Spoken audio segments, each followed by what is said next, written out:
We are JKwan, a new podcast of views from foreigners based in Japan, focusing on worldwide racial and systematic inequalities and disparities, language, music, the arts, and culture. Created by everyday people for everyday people.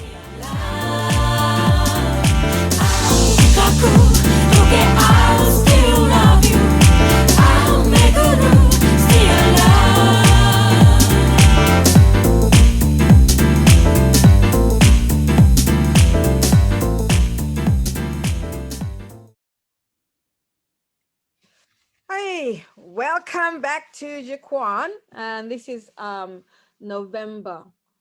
Weren't able to do one in October. I decided I got another job. Oh, congratulations. Got another, well, another part-time job.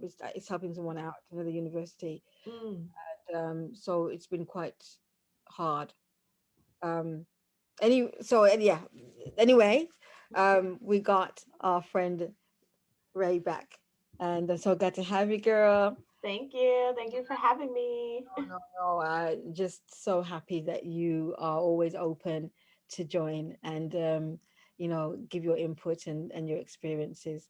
As I'm not American, I don't think it's that far in between. The only difference is it's I shouldn't say the only difference. It's the guns, Mm, uh, but racism is racism, mm. and Yes. that's. But it's good to have you on and to be here with us, and Mm. you're part of the Jaquan family. Thank you. This has been informative for me as well because I've really appreciated hearing you guys' perspective too. So I enjoy being here. Wow, thank you. So how you been doing? How is the pandemic? How's work? Oh, and oh. I'll Like, be so glad when this pandemic is over. I know. I was really planning to go home for Christmas, but it just doesn't seem feasible at this point. So be here for a while longer. Yeah. Have you Yeah. had both your shots? Yes. Yeah. Got both of them. Got them both. Let's see. The first one in July, second one, I guess, beginning of August. So that has like helped with, I don't know, just, I know it's not end all be all, but at least in the classroom, you feel just a little bit extra protected, you know? Mhm. And when you're on the commuting to work in that crowded transportation, you feel just a little bit extra protected. So just a little bit of peace of mind has been nice. That's good. That's good. Fortunately for me, and a lot of the people that work at universities, we do online. Mm, But I think because you have bigger classes, right? How big are your yeah. classes? So on average about 30 students, but however, I teach some resource courses. So it's like two classes combined to about almost 80 students. And so you're going back and forth between the classrooms. So some days, not as many, some days, Right. yeah. Yeah. And yeah, that's really difficult to keep count to monitor, I guess maybe. Mm, I think the most I've had is 50 on 50, okay. yeah. And but those classes now I don't do online. It's on demand. And if the students need me, they just have to contact me through email or through the university Gotcha. avenues. Yeah, but yeah, I don't know how I'm going to be when we're going to go back because I've been off. It's coming up with 2 years that I've been Wow. from home, so I've got to adapt. I think I'm going to buy a car. No, Okay. sure, I'm going to buy a car Hmm. if I have a license anyway, and I do use it. Okay. Yeah, Okay. I drive to Kobe every 2 months. Anyways, Okay. but yeah. So I'm gonna get myself a car, and I don't think I can handle the trains. And coming home from work with the university with it's packed with students, Oh, it's yes. space, and I can't. I'm uncomfortable as it is just going to the supermarket. Mm, So I don't know how I would be able to handle that. So I need to make sure I get a car. I don't know what next year's going to bring if we'll right. be back at work. I mean, I do want to go back because I miss it, Right. Right. right? Um, but I don't want to be taking. I don't want to be commuting. I just want to be maybe getting looking into buying a car. But at the same Yeah. time, we're buying a house as well. Okay. So there's lots going on. Yeah. Going on. So Yes. Yes. Are you gonna live in Japan, or do you think you'll go back to America? That is the daily question, really, because we were only supposed to be here for a year, and this is year 4 now. And then I think the pandemic is kind of prolonging that decision because it's kind of like iffy with the job situation back in America. So this is stable, might as well stay. We do enjoy Japan and see ourselves being here for maybe a couple more years, but I don't know about forever.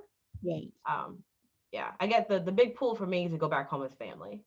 If I you know, understand. Yeah, yeah, yeah. It's family. Yes, it is family. Yeah. yeah. I mean, my thing. I think the same. I came for 1 year. Mm-hmm. It's 21. That's what. Yeah. I remember my mom crying. What am I gonna do with that year? I was like, I'll be back. It's only gonna be a year. Don't worry about it. It's Yeah. 1 year.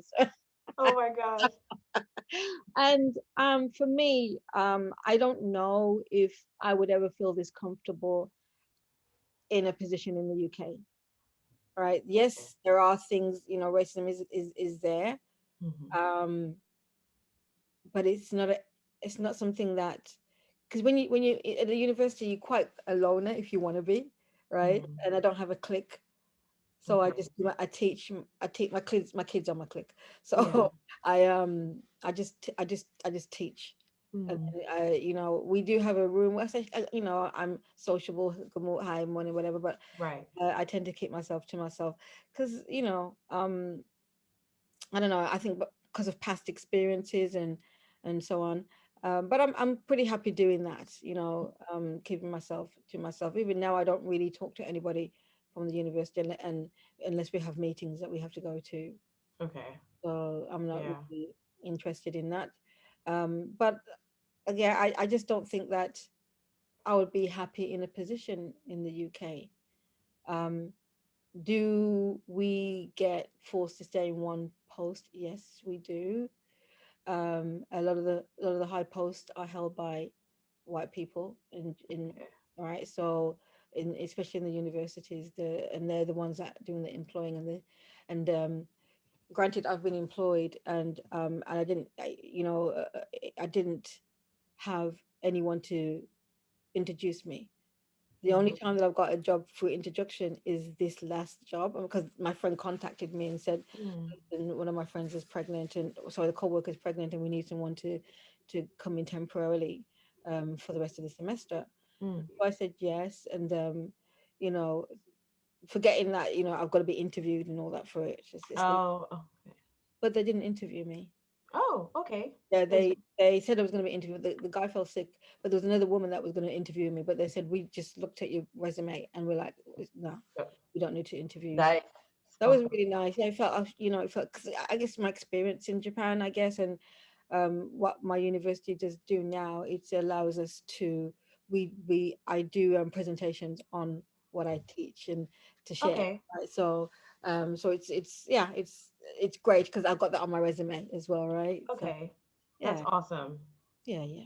Anyway, without there's me talking again about when I don't start me on work because I won't shut up because I really enjoy it. We'll just have to have a chat another time just Yeah, about work. Yeah. yeah. I just thought I looked at the time. Oh my god, let me shut up. Right. So yeah, we're in November, and so what we're going to be looking at is some of the things from October, but it's only a few. Um, this is one. This podcast, I want it to be more about us talking deeply about the situations, um, and they're all important. But I just want to show a few things that happened last year or this year or last month um, regarding hate crimes and racism. Okay, so let's take a look at this video with Barry Washington. This is the case. Ian Cranston charged with second-degree murder for allegedly killing a black man who spoke to his girlfriend outside of a club last month. According to a district attorney in Oregon, there's no evidence of the victim, Barry Washington Jr., being inappropriate. As of right now, a hate crime charge is not on the table, but it will not be ruled out. Cranston is being held without bail. The DA said hundreds of people called and wrote his office to remind him of the country's history of lynching black men for talking to white women. Most people comparing this case to Emmett Till.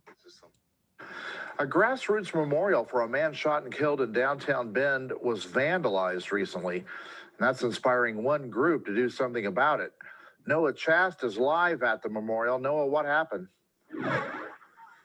Yeah, Lee, well, as you can see, this poster behind me that has signatures for Barry Washington Jr., it was ripped almost in half. You could even see where it's taped up.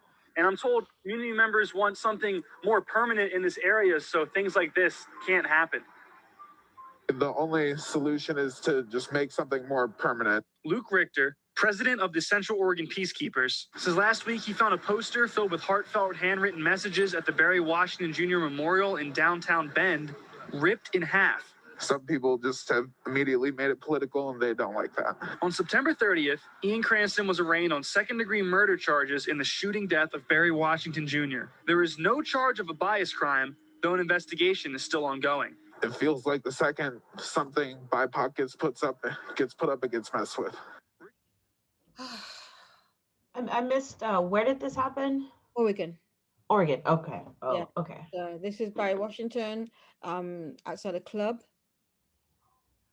He just complimented a white girl, and a partner, husband, a partner, whoever he was, a white man, decided that he didn't like it. Got into a hustle, a fight, a fussle, and yeah, it escalated to a fight or whatever it was, and then he ended up shooting the black guy. And the fact that people feel so empowered to use their weapons in this way over words, you know, someone shouldn't lose their life over words. I just think that I forgot his name. The broadcaster, the first guy. Excuse me, I forgot his name. He said it reminds me of Emmett Till. Yes. In a sense, right? Where and it was a lie anyway, where the woman said that Emmett Till had whistled at her. Mm-hmm. Right? And this was a 14-year-old boy. Mm-hmm. And the woman's husband and brother-in-law, or brother, if something's telling me saying it was a brother-in-law. My gut's telling me it's a brother-in-law, but I could be wrong. Anyway, they went to the little boy's house, dragged it out of the house, and lynched him. Right. Yeah, well, they brutally tortured him as well. They tortured him. They absolutely, I mean, and then all of that to me, it's all of that, the torture, the dehumanizing of a human, a black person, right, a black human. It's all of that. And I don't see any difference. I don't see any difference. I weren't there, but the fact of the matter is a black man is dead because he complimented a white woman, and he didn't like it, so he took it upon himself to shoot a black man, right? And what is so is that the reaction from the people that they're tearing down posters? This is a life that was taken based on hate. And I didn't agree with the guy that it's political. Hate is hate. I don't consider it something political. It's a hatred of black people that they're trying to change around to. And because it came from the black guy who is upset about what's happened with the the posters and flyers for Barry Washington. I just think that don't let them put you in that box as political. This has been going on for centuries. Yeah, I think where he's coming from is a lot of people in America will say Black Lives Matter itself, the phrase is political. Like I'm hearing that at schools that allow kids to wear, whatever face mask they want, they cannot wear political face masks, including Black Lives Matter. Yeah, but that's what they do. Yeah. So like they've made it anytime a black person dies by a white person, now suddenly it's become political. Right. And it's a way to shut us up. Yeah. Right. It's another one of their crafty ways to shut us up. But what we and the world need to realize is that they're just basically condoning murdering black people. Yep. Right. Or continuing to condone it. Yes, continuing to condone it. Yeah, thank you. Absolutely. Absolutely. I wanted to take a look at uh, it's a white guy. I think he's a policeman or ex-policeman or something. Or a preacher. I'm not even sure what he is. Anyway, he put up and it's to do religion as well as truth. He talks about um, the murdering of black men by the police, of black people by the police, and how it relates to a situation in the Bible. But he talks about he basically um, used today and back then to as examples of what's Like, going on now. is So he saying let to justify it? he's not justifying it. Oh, So I just wanted to play this in order. Hey friends, and well, let me be honest, probably before this video is over, some of you will consider me as an enemy. But I wanted to share a couple minutes about my thoughts, not only on the tragedies that we have been experiencing over these past months, and especially these last couple of days with the shootings of our black men, but what I'm coming to learn over my 23-year journey of being a white man, living and ministering amongst my black family here in several inner cities of Chicago. And I'm going to speak very black and white because, let's be honest, it's a black and white issue. I want to take you to the book of Exodus, chapter 1, and I wanted to share a little bit of what took place prior to the rise of Moses. When I read that, it talked about that the Pharaoh became concerned and very fearful that the Hebrew slaves were growing in number and in power. So in order to maintain their oppression, he put upon them great labor. He put upon the Hebrew slaves cruelty to keep them down. However, they still grew. And so he brought together some midwives, and he instructed them that when a Hebrew boy was born, kill him. Well, these midwives did not follow, and the Hebrew slaves continued to grow.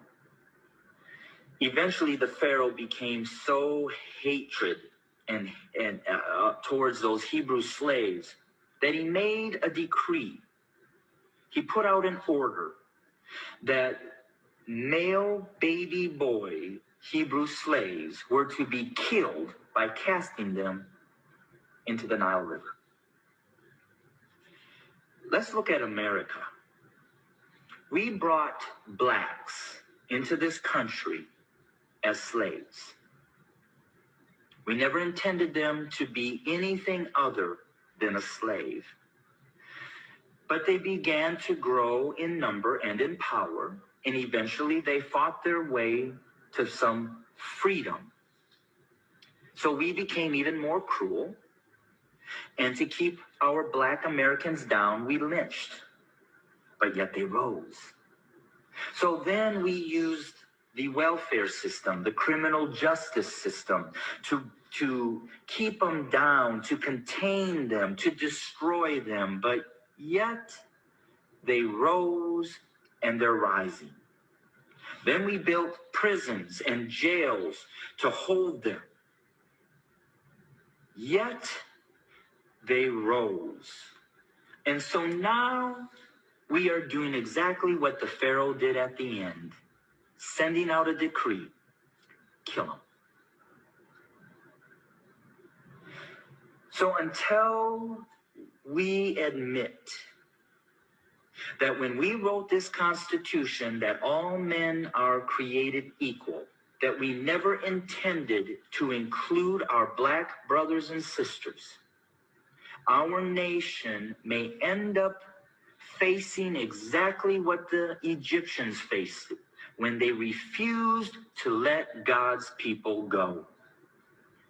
So I'm going to say this to my white fellow Americans, that the bloodshed that is on its way is not on the hands of our fellow Black Americans, but is on our hands.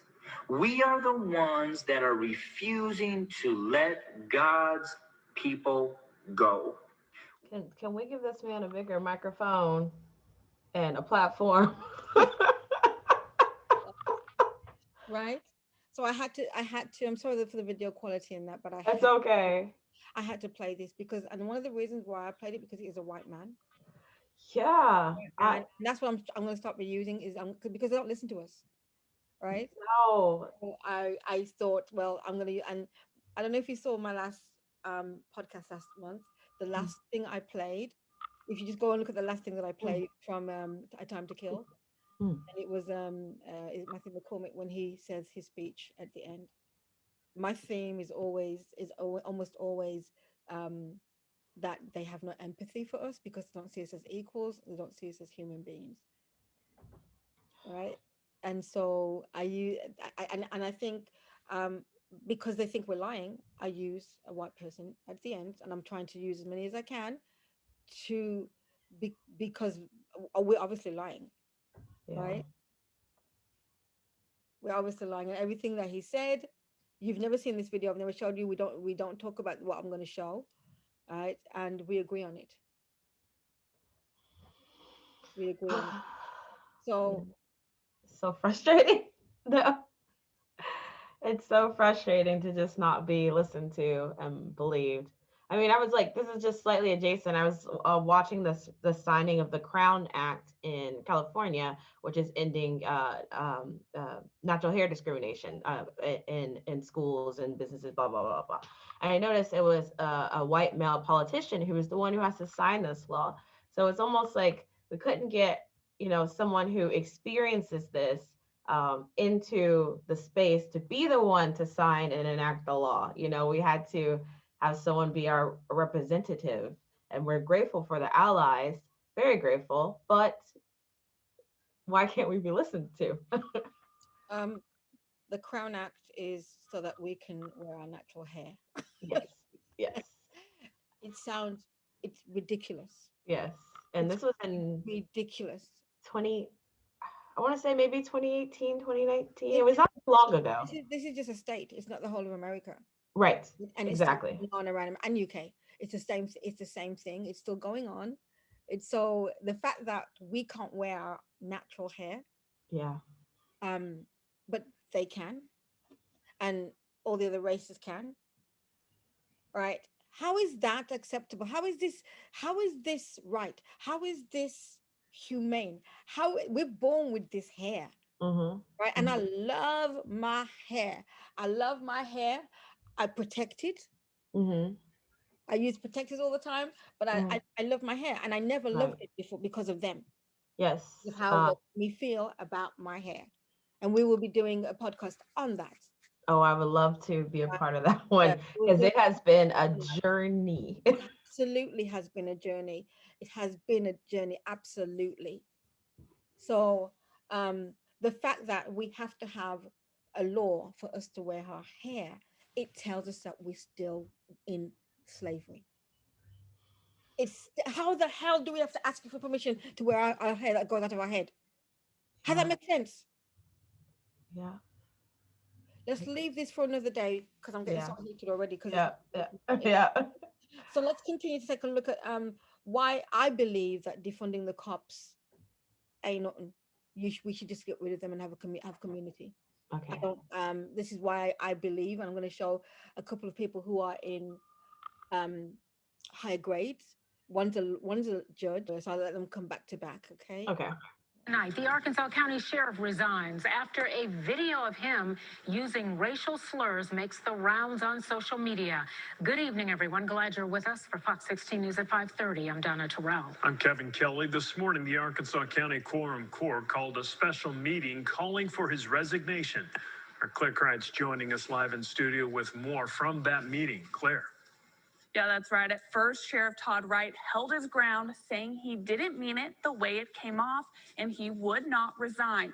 After more community members took the podium expressing their feelings about the video and the racial slurs he used, he ultimately changed his mind and resigned effective immediately. Nothing but cheers coming from the lawn outside the Arkansas County Courthouse as Todd Wright took his final walk as sheriff. Thankfully, with everyone's help, he decided to resign today, effective today. County Judge Eddie Buss says his resignation comes after this video circulated on social media. In it, Wright can be heard saying a racial slur at least 8 times. For him to come out like that, it was just heartening because I know, that hurt a lot of people's feelings. This is like my first time ever having to deal with any type of racism. Dominic Clark says he is the person Wright is referring to in the video. People like myself, scared to go outside, scared to drive a vehicle, scared to walk past a cop, for, fear of being profiled just because you're black. In a special called quorum court meeting, court and community members spoke up calling for his resignation. Someone got to his heart and he decided to step down. Clark says he's happy Wright is out of office, but wonders about the rest of the department. It makes you think about the whole force. Judge Beth says he hopes this swift action proves the county will not tolerate racism going forward. Quorum Court is not going to let an elected official operate in that manner. I did reach out to Todd Wright. He did not have a comment at this time. My kid's not here. He's dead. Because of him. He ruined my fucking life. I'd like him to go to hell and rot there forever. Remember my son? An all-star wrestler? He's gone. He shot himself in the heart. You scumbag!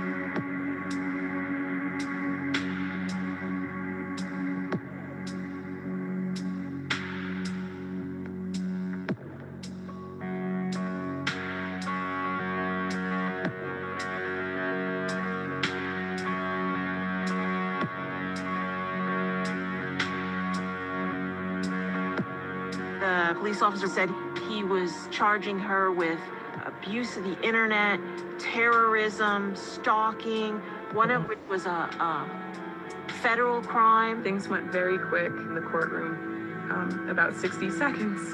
And while I was being handcuffed, I could hear my mother wailing right next to me.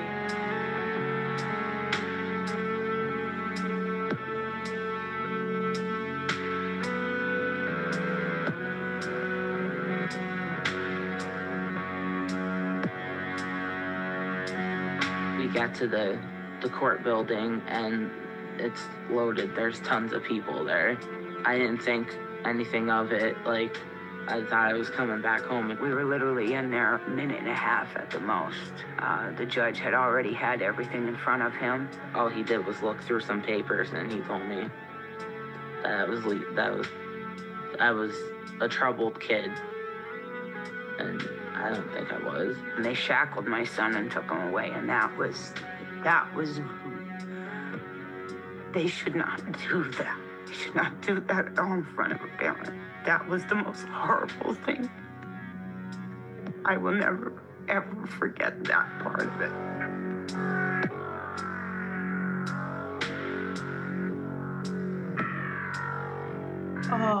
Missouri County had a rate of waiver of counsel 10 times as high as the rest of the state.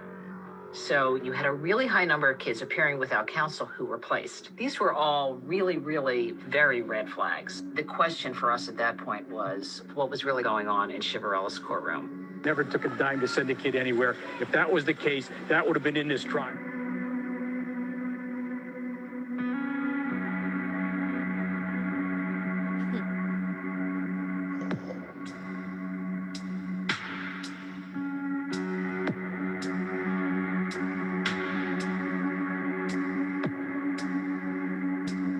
not enough time. This is not a cash for kids case, and we hope somebody starts getting the My message. kid's not here anymore. My kid's not here. He's dead because of him. He ruined my fucking life. I'd like him to go to hell and rot there forever.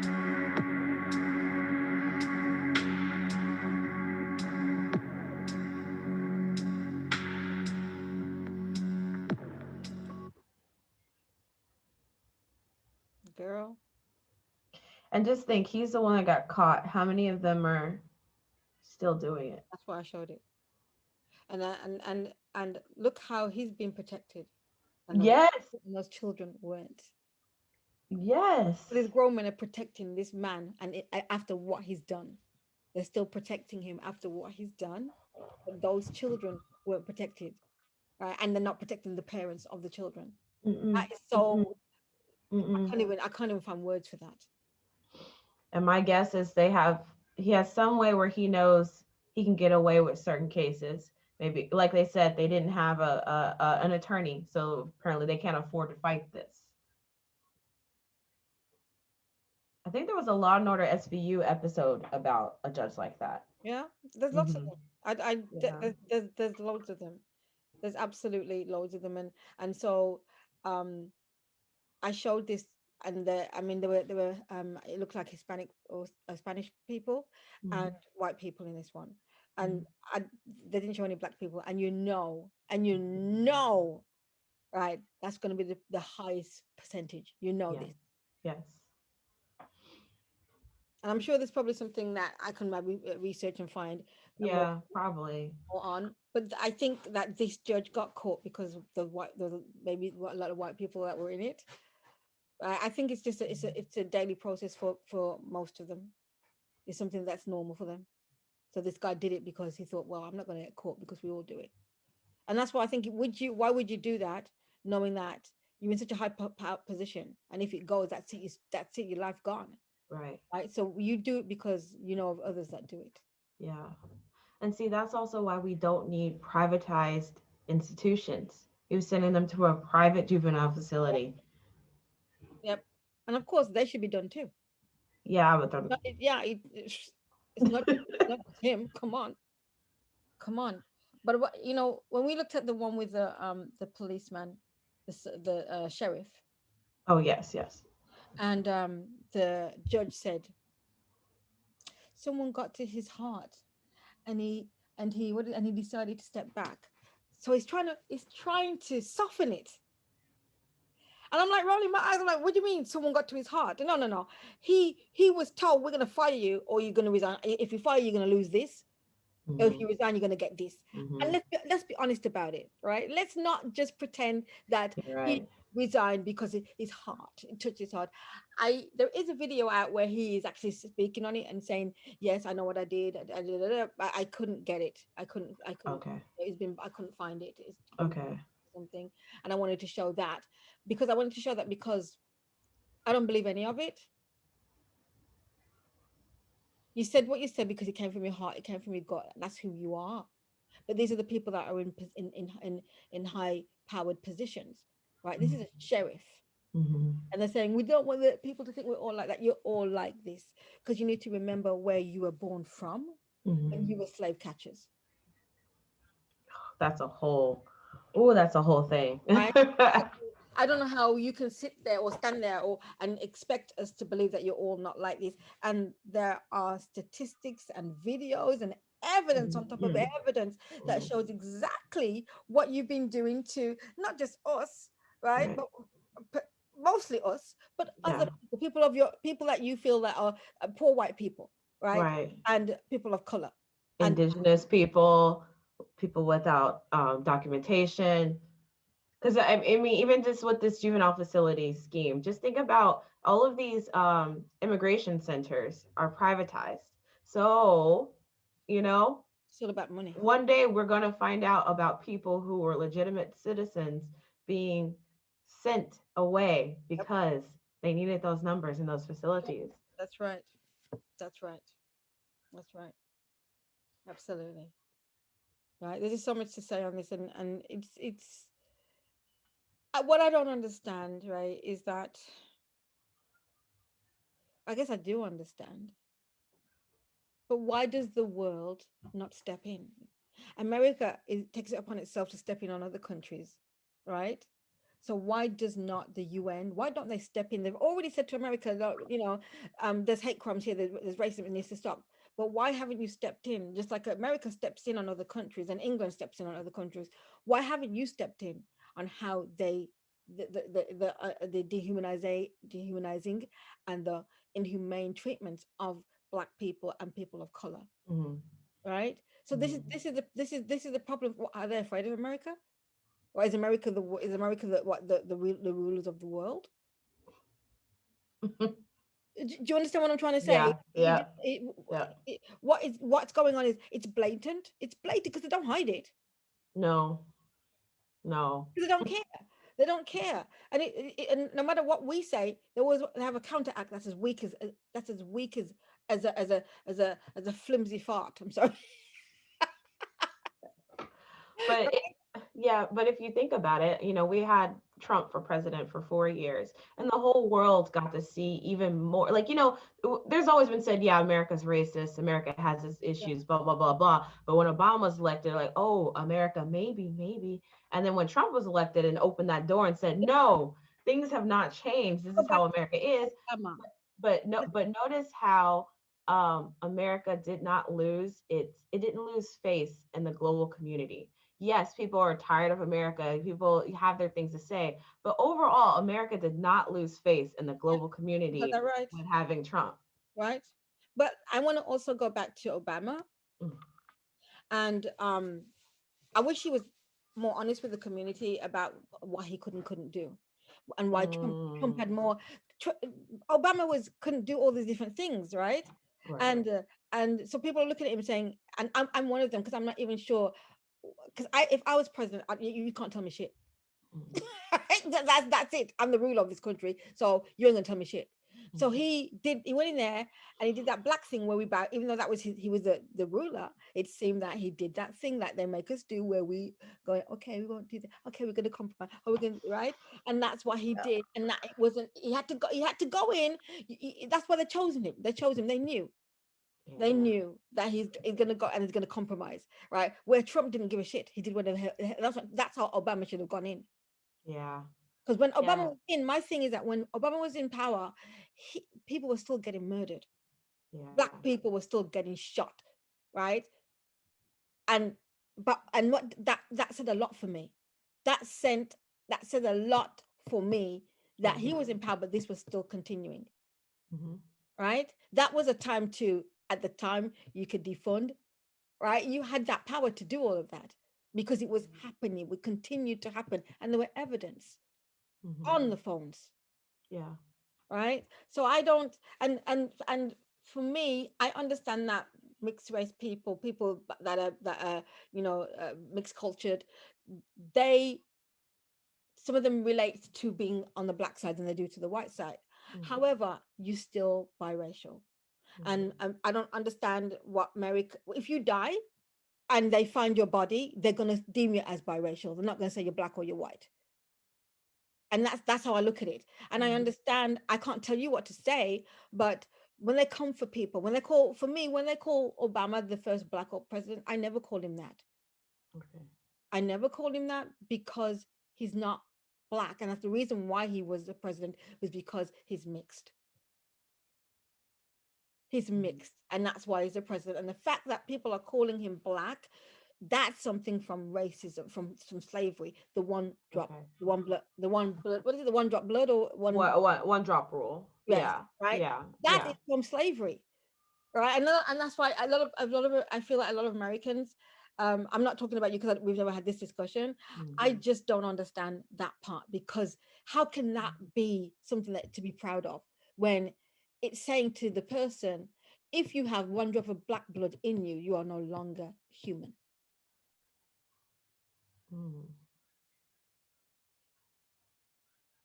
Okay, I guess. Right, so I can't understand why they say. For me, when I hear it, I'm like, it's just the N-word. It's like saying the N-word to me, because it came from slavery. Gotcha. Yeah, because right now I think America is still in a fluctuation of how people who are multiple race or biracial identify. And I think I can't speak, we can never speak for the whole Black community. But like I think in my spaces, in my community growing up, I think because there were not a lot of us Black people around, if someone was Black and biracial and identified as Black, it was more like, come, you're with us. You're facing the same discriminations that we're facing. But at the same time, I think more as a Black community, we're starting to have the conversations where if you are biracial, especially if you're more lighter presenting, please use that privilege to help the community that you also embrace.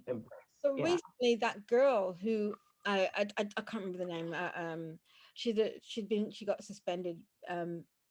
Some of the reasons were right, but she was saying, about she called herself biracial, and she was addressing, I forget who was the person. It was the person. She was, and she talked about Obama, but what she did was disrespect him by saying his Black dad wasn't there and all this stuff. That's I didn't agree with. I can't remember her name.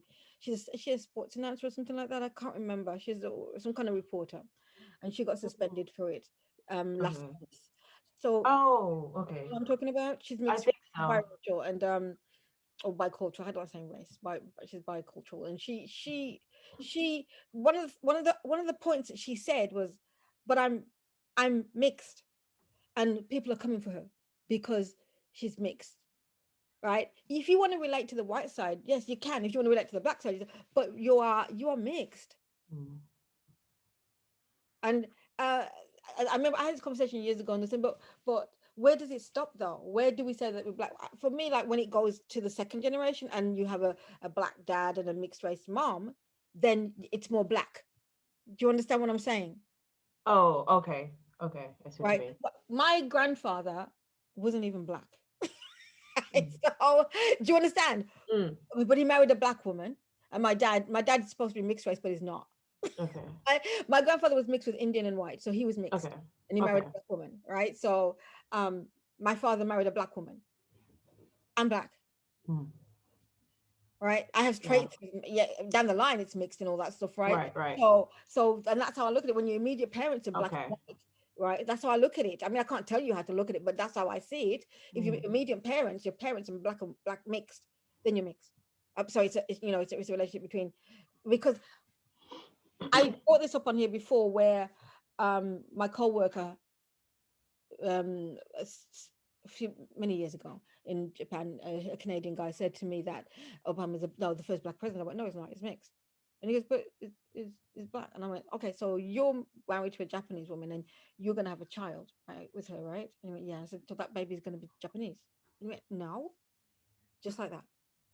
No. Oh. Well, he was quick with it. Have this conversation with people that call Obama mixed and ask them about their child, right? I mean, his wife was actually pregnant, but he was like, no. Okay. Well, that's how he's saying. Well, Obama's mother was white, wasn't she? I mean, oh yeah. This is what I'm trying to say. That's what you got to understand. It's only us that are. It's only us when you have that Black blood in you. It's only us. But any other cultures, any other races, it doesn't apply. Yeah, that's true. At least what I've seen from people, the way they converse with each other about it. Yeah. Right, it doesn't apply. And so I'm like, wake up, please. Wake up, Black people. What's going on? Wake up. Because in England, I've been here 20 years, right? So I don't know, but when I was growing up, it was always mixed. They used to say half caste, which is derogatory. And that's been stopped. They say either mixed race or biracial. Okay. Right? Half caste came from half classed. Oh. But both were still derogatory. Okay. And it's just like the word colored, we don't use that either. Right? Yeah. So they all came from slavery. Yeah. Right. So we don't use those. We don't use those. Oh, I had the amount of times I have to tell students to not say colored. Oh my gosh. Not just here though, in America too. Like I found more of the Latino South American students, they use colored a lot when referring to Black people or Latino people who are very close to Black looking. Yeah, but it's a learning conversation every time. in England, I had this. I think again, I mentioned this before, in one of the podcasts where I was working with this white woman, and she was saying to me, "Look at that colored girl going down the road. She looks great." I said this, and so I won't. I always speak up, and I'm like, "What do you mean?" Yeah. And I asked them the definition of colored, and that they shut up because the definition of colored ain't me, I ain't you, right? So what the hell you mean? Yeah. That's immediate learning experience. Yeah, the definition of colored. Look it up. Does it look like Yeah. me?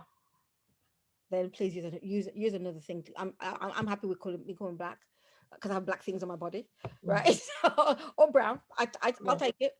Yeah. I'm not colored. I'm never colored. Exactly. Right? Yeah, Exactly. we have my neighbors have a thing called colored bad, but it's nothing to do with color. It's an action that you do. We call it colored bad. Okay. Yeah, we'll talk about that another time. It's open, but I want to go and look at the updates that we've got. One of them is Jolene. It's I can't even. There's actually all of them are. I want to take a look at. We've got 4 updates that I want to take a look at real quickly. Yeah, let's go ahead and do that. So Father Flager told me he refuses to allow Jelani's case to slip through the cracks, vowing to help the family in their search for answers. Why is this being ignored? It's a case that caught the attention of St. Sabina leader, Father Michael Flager. The more I started to read and listen, I got angry because it seemed to me, from what I've read and what I've learned, and then speaking with his mother, that this boy was killed. Here's this African-American woman feeling she hasn't got the help of the local government or law enforcement who are responding to her as if her son's life wasn't valuable. Earlier this week, the LaSalle County coroner said Day's cause of death is drowning because Day was found in the Illinois River. Jelani knew how to swim. Doesn't even make sense. Day's mom tells the I-Team she wanted a 3rd autopsy done to understand how her son died and to be sure that the body found in the river is in fact Jelani. So Father Flager hired local private investigator and forensics expert Sergio Saratella and his team to help this mom get answers. The first thing we did when we examined the body was look for external signs of trauma. So I'm looking for lacerations, incisions, broken bones, gunshot wounds. Saratella says while his team did not find any obvious signs of external trauma to the body, he says it's impossible to say there was no harm done at this point. The fact is, Mother Nature dealt us a very difficult hand. The remains were in water for 11 days, and the river washed away a great deal of forensic evidence. The heat, the water, which accelerated decomposition, and the environment really made forensic investigation very difficult in this case. Saratella says he has not reviewed the LaSalle County coroner's autopsy, and he prefers it that way so that he can have an objective review of the case.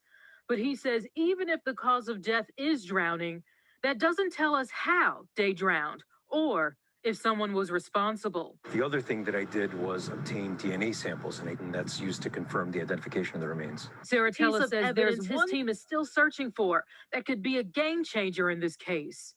Jelani Day's phone. With respect to his location, his movement, who he was communicating with, the content of those communications, I really think that if we can find his phone, digital forensics will advance this investigation in a major way. Kyle Rittenhouse is set to go on trial next week for murder. The teenager killed 2 people in Kenosha, Wisconsin during protests last year in the aftermath of the Jacob Blake police shooting. Now, what has a lot of people paying attention this morning is a pretty controversial decision by the judge in a pre-trial hearing, as there were some ground rules set that the prosecution is not happy with. The word victim is a loaded word. And I think alleged victim is a cousin to it. Let the evidence show what the evidence shows, and if the evidence shows that any or more than one of these people were engaging in arson, rioting, or looting, then I'm not going to tell the defense they can't call them that. Okay, Early Star co-anchor and attorney and legal reporter Laura Jarrett joins us now. Let me just make crystal clear what happened there in case people didn't get it. The judge just said that the people Kyle Rittenhouse killed, and there's no dispute over the fact that he killed them, they cannot be called victims, the people that he killed. They can, the judge says, however, be called rioters and looters. Ahmaud Arbery murder trial. A nearly all-white jury has been selected for the case of 3 white men accused of killing an unarmed black man while he was jogging near his Georgia home early last year.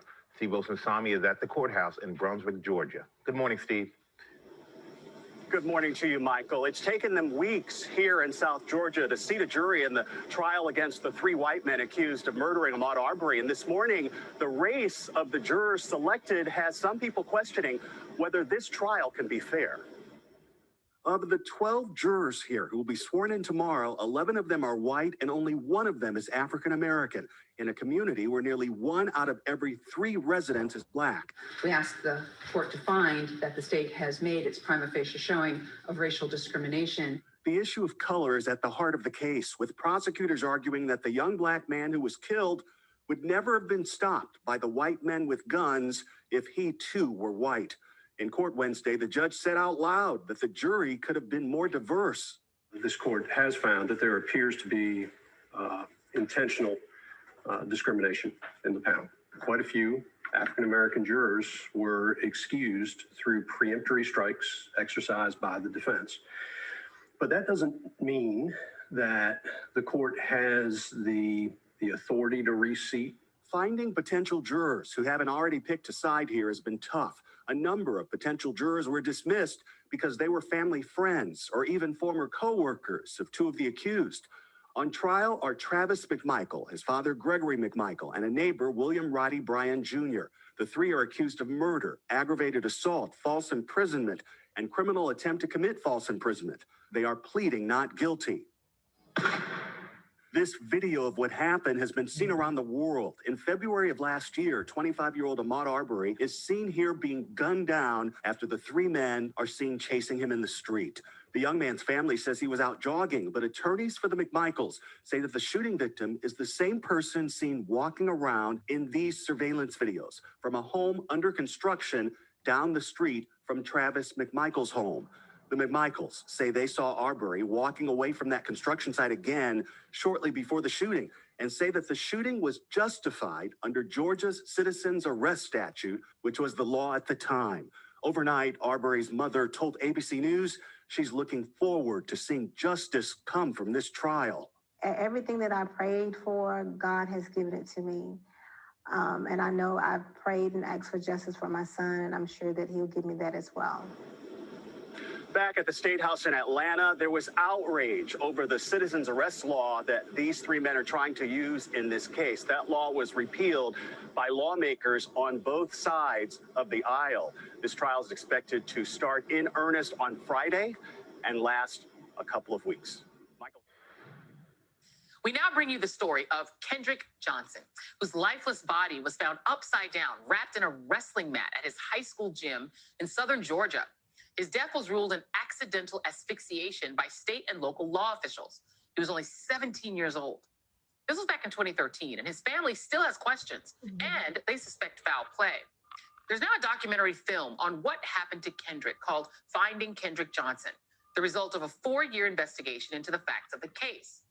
The filmmaker Jason Pollock asserts that Kendrick's death was no accident. We opened the body in this particular case, and the organs were not there. Paper had been stuffed into the cavity to fill it up. Body parts are missing. Evidence is missing. And we tested it, and it was blood. Now, we did DNA testing, and it was not the blood of Kendrick Johnson. If it wasn't Kendrick blood, who blood was it? We know it was. If KJ had been white, we wouldn't have had to make this film.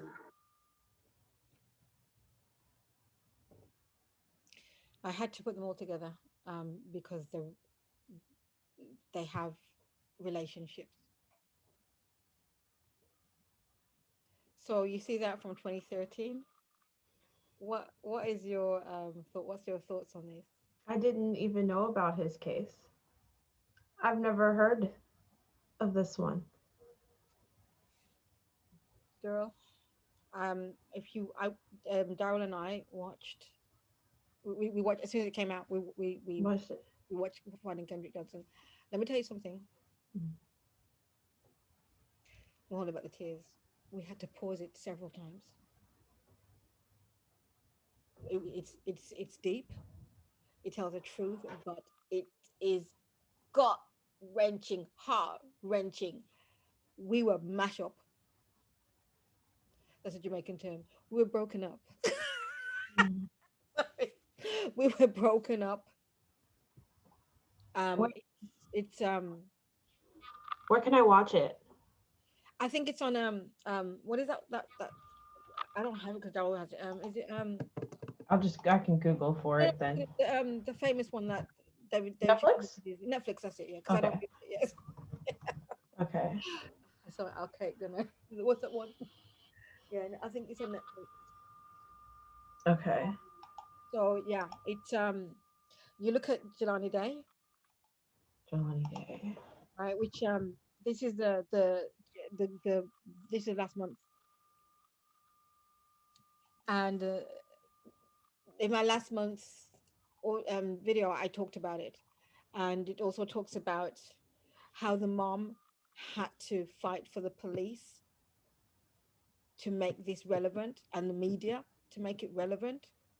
They had a body there for a month, and now the autopsy come out, and there's been a lot of different things. The mom said that it's not true, but the relatives, the cousins, and I think the dad saying the mom saying this because of a particular reason. When the body that they've got that they say is Jelani Day, his eyes were gone, his jawbone was gone, and part of some, I don't want to lie because some parts of his organs were gone. Right, and it wasn't mentioned on there, maybe because the mom didn't want to. I don't know. I don't. Yeah. But if you look at the news outlets, you'll hear about this. More of the things.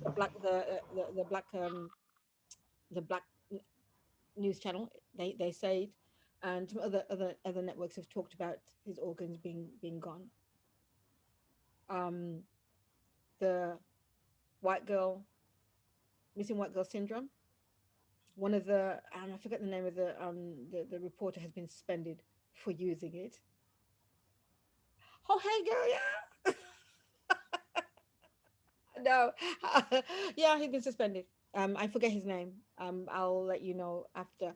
Yeah, I forget his name. But he's been suspended for using it. But it's a fact. It's a white girl. It's and it was coined in the 80s, I think, or the 90s. The white girl missing syndrome. What is the girl who went missing in Aruba was the first time I remember as a young person this phenomenon. Right. Yeah. Because I think maybe I was too young for John Benet Ramsey. Right. But I remember the girl missing in Aruba. I remember, what is this? Yeah, it's been, but that's where the Amber Alert came from for them, isn't it? It went for us. Yeah. Right. It ain't about us. It never is. Right. So when because it was in line with or in tune with the girl that just got murdered by her boyfriend, right? Yes. Right. Yeah. Pittinto, wasn't that their name was? So yeah, my memory is really crap, sorry. It's okay. But sometimes I know the story, but the because name. it was all over the place. It was all over the place. Yeah. What I did last month was I also connected to England, and the amount of missing people that's missing in England is about the same as in America. Okay. Right, the statistics. But you have to remember that England is smaller than America as well. So that So means even. What I'm basically saying to you is that it's happening where we are. Yeah. Regardless, it's not an American thing. It's a thing. It's a black and white thing. Wherever they are and wherever we are, it's happening. Right. In Kenya the other day, a white guy from the army, British Army, murdered a black girl. His colleagues knew about it. He managed to leave Kenya, right? Yeah, and they're not even they won't even tell his name. The military has moved him away. He's back in England. Wow. But this is what I'm trying to tell you: the lives of black people, it really doesn't matter. And Black Lives Matter is not a political stand-up group. It's about our life, and keeping us alive. How is this political? It's not. It's a human nature. It's a part of life. It's not. It's right. So how is this political? I mean, and if anybody calls it political, they're telling you who they are. Yeah. Yep. I mean, look at Ahmaud Arbery. He woke up and went for a jog. I don't know if it was in the morning, but he went for a jog that day. He didn't know that was his last day. Nope. You know? And the fact that initially they didn't rule it a murder until one of those guys shared the video. So he would have just disappeared in the statistics. Yeah, and it was a district attorney was fired because of it, because they were the ones that did this. And I think it was a woman, actually, right? And with the Ahmaud Arbery case also, there's some things that I wanted to talk about. I would just mention to you on that. He went to that house twice. I watched the opening statement by his the prosecution. Yeah, and he went back to the house twice. He never took anything. The complaint from the owner of the house was about white people going in there and thieving things. And you can hear that there's actually recorded phone call, I think, as well. So I'm basically just summarizing and also paraphrasing things that she said as well. But it's a very quick summary. But basically, he didn't take anything. But there were white people going there taking things too. Why didn't they hold them up? Right, and I say taking things too, not to taking things. Right? Let me just that correct. He didn't take anything, right? And this whole citizens arrest nonsense. But let me tell you about the citizens arrest. It's from slavery. Go read it.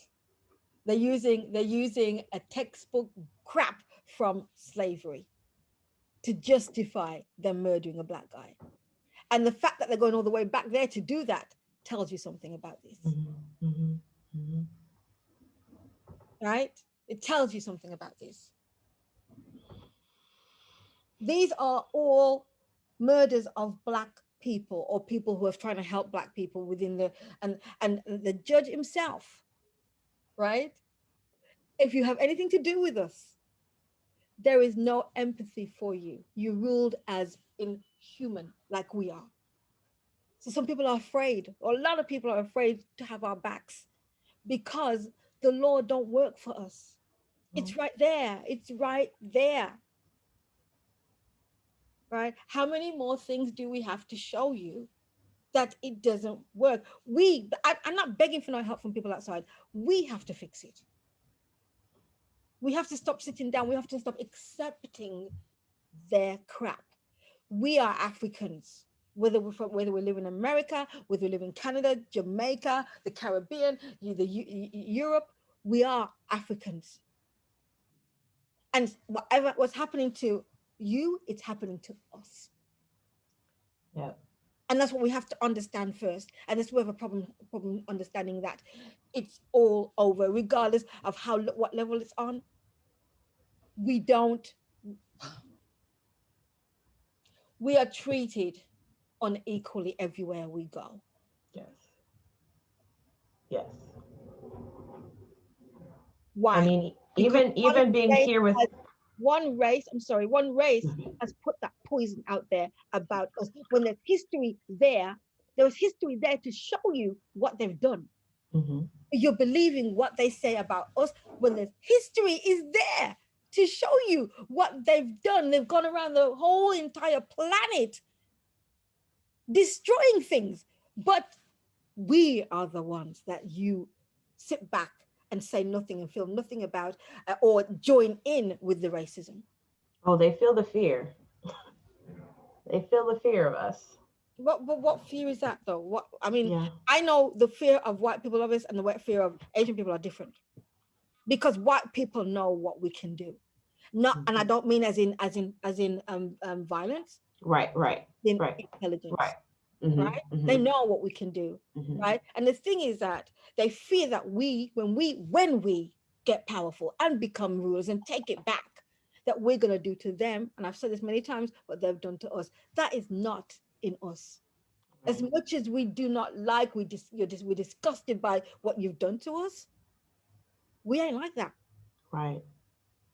Because if it was, We would have done this a long time ago. F you up already, bitches. Sorry, we would have done that a long ever fucking time already. But so if you just even pay attention to our history, every time we do get some gains, we're just like, all right, we want to live in peace. All right, we want to live in peace. Yes. All right, here's our community. All right, we're gonna do our thing over here. Every single time, that is what we've done.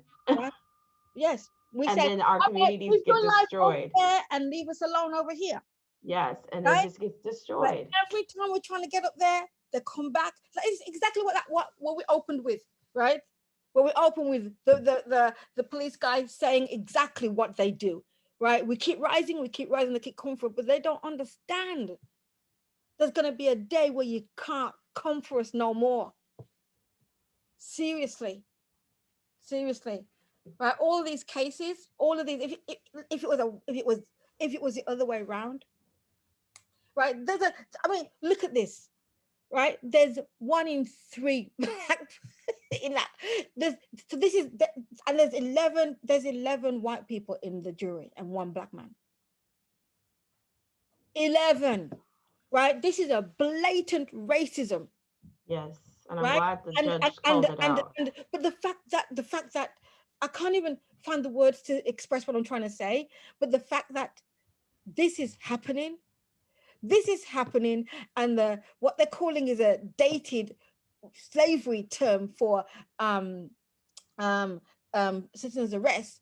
A citizen's arrest, he didn't do anything in the first place, right? So they're using a slave term, right? And trying to call it citizen's arrest.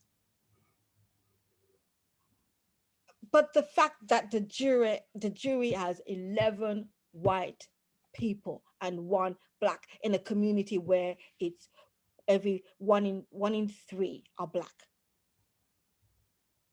Jury Make of your make peers. some kind of sense to me, please. You're supposed to have a jury of your peers. And are there no Latinos? Are there no But aren't they classed as white too in America? I don't know. It depends. It depends on where they're from. Okay. If they are Mexican, no. But some Latin American countries are classified as white. Yeah. Because I showed this as in the statistics I did last time about the missing people. Yeah. Because they said that Latinos were classed as white.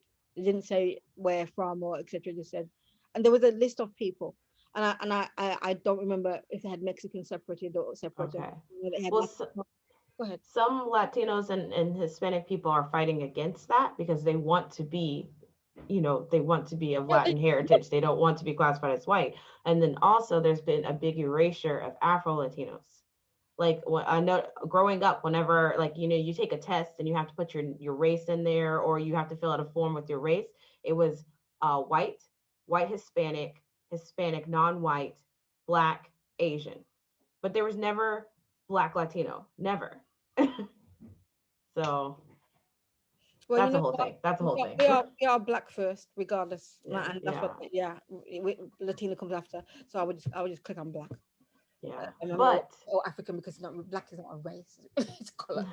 Yeah, that's another story. Yeah, but one of the big problems for me also with the Ahmaud Arbery case is I'm just so tired of it being legal that you can use lethal force to protect property.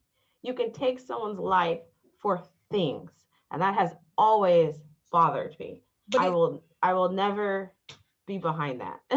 No, I understand that, but it's again, it goes different. If a Black person did that, it would be a different kettle of fish. Do you understand where I'm coming from? The law, like that guy said, we are not included. Black people are not included in their rules or their laws. Right? If a Black man was to shoot a white man on his own property, they're coming for the Black man. Yeah, you're right. Right? So it only exists for them. It only exists for them. Right? The white man shot the Black man because he commented on his white woman. Right? And they go, we're not saying it's a race. What the hell is it then, please? A hate crime. What is it?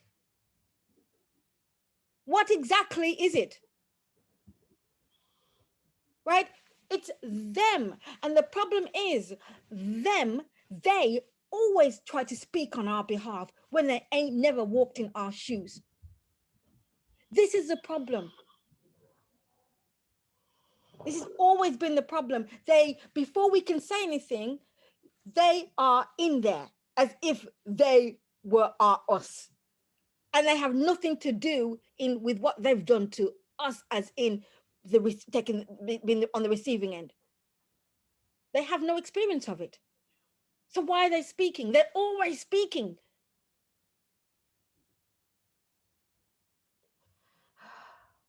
And we have to stop this. We have to stand up. We have to call them out every single time, because if we sit back and take it, it's never gonna stop. It's gonna continue. Because that's what they do. They use these simple, stupid tactics. Even if they look bad, they don't give a damn, as long as they're still in control. Yep. Let's cheer ourselves up. Sorry, I was just thinking how, like, because it's like we're tired of playing. No, I've got something to show you to cheer you up. That's what I mean. I've got something. Oh yeah. Because remember the siege on the White House in January, and he said, "I'm not gonna get arrested. I'm not gonna." Yeah, I was there, but I didn't arrest me. Let's take a look. I call it the karma of the month, girl. And I'm Lorenzo Hall. We begin tonight with a surprise day in court for a Capitol riot defendant, a Texas realtor who predicted she was, quote, definitely not going to jail because she, quote, had blonde hair and white skin, was sentenced to 60 days in jail by a U.S. District Court judge. Not long Chief enough. Investigative Reporter Eric Flack. You want to take this? Yeah, he joins us right now outside right now to let us know how this all panned out. Hey, Flack. Hey, Zoe, you know, the judge called Jenna Ryan one of the faces of January 6th, but he said she put herself in that position with all her media interviews and social media posts, including ones in which she said she wasn't going to jail because of the color of her skin and that she did nothing wrong. Dallas area real estate agent and social media influencer Jenna Ryan defiant as she arrived at U.S. District Court Thursday. When you said that you weren't going to jail because you were blonde and white, what did you mean by that? I didn't say that. Actually, she tweeted it back in March, quote, definitely not going to jail. Sorry, I have blonde hair, white skin, a great future, and I'm not going to jail. I did nothing wrong. What Ryan did was hop a private jet to attend former President Donald Trump's Stop the Steal rally on January 6th. Once at the Capitol, she entered the building with other members of the mob and was later filmed at the front of a crowd encouraging the assault. Although Ryan was only inside the Capitol for about 2 minutes and did not engage in any violence herself, Judge Christopher Cooper said he felt he needed to make an example out of Ryan, in part because of the attention her own media appearances and social media posts drew to the case, adding, quote, I think the sentence should show them we are taking it seriously. The judge sentenced Ryan to 60 days behind bars for her guilty plea to a single Class B misdemeanor count of parading, demonstrating, or picketing in a Capitol building. Because I'm a public person and I have a Twitter account, I'm being punished for that. And because the media was doing what y'all are doing right now, I'm being punished for this. And it's actually causing my incarceration.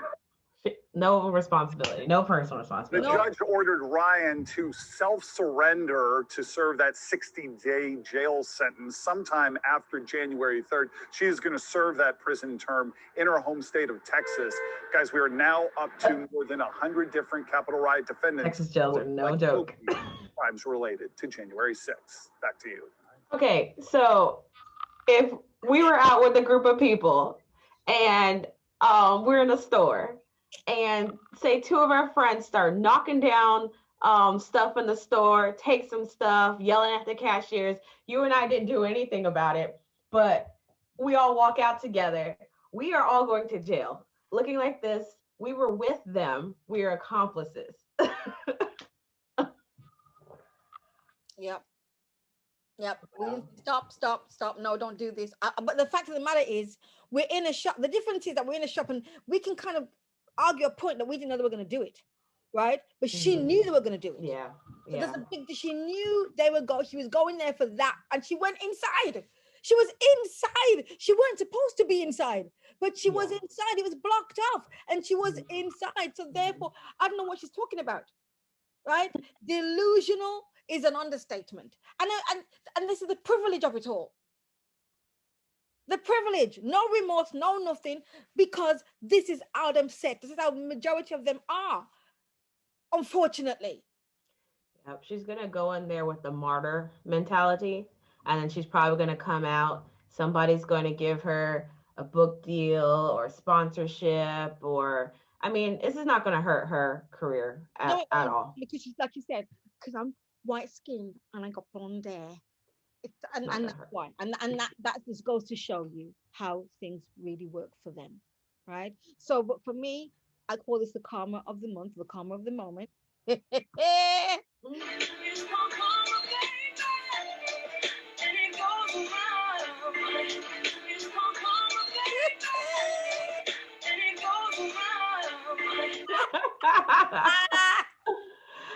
Oh, that's what, get it? Well, I need to see a reel though of more of them. Oh, they are. Even the guy that they called what was the guy with the horns? The shaman. Yeah, he wants to be called, because they called him something shaman, and he wants to. Can you I want to change my name to this because I was tricked. I didn't know all this. We did it for Trump. So he's kind of really spilling the beans now on telling. Is telling because he's a whatever you want to call him. But yeah, there's loads. I just wanted to show that sometimes justice does work. Sometimes, yeah. Today did not enough as far as I'm concerned, because she ain't remorseful. No. She's blaming, because I was on Twitter, and no, because but you were in the White House. You were there. What are you blaming Twitter for? You told on yourself. But you're intelligent. Yeah, that would be an intelligent thing to do, right? Please move on with that, girl. Right. All right. So let's hit the discussions. Yeah, a lot of Black people have not been going into work because of the pandemic. And we're feeling a little bit of relaxation because we don't have to deal with the racism that we have to deal with every day. Nice. And I never. Well, you know what? Let me not talk on their behalf. Let's take a look. We Wear the Mask by Paul Laurence Dunbar. There's a poem about the faces we share, the faces we show, which you display to people to be able to function. Long before the pandemic, Tisha Held was wearing a mask. We wear the mask that grins and lies. It hides our cheeks and shades our eyes while we wear the mask. An invisible one. Smile to hide the fear and the anger and the pain. Every hour of every day she spent at the large financial institution where she works as an auditor. You have to have these two separate lives. Her life at home, where she was her whole self, and her life at work, where as the only Black person in her department, the mask rendered her a shadow of herself. There's already an idea of who you are. You have to always be conscious of how you present to other people. Hands up!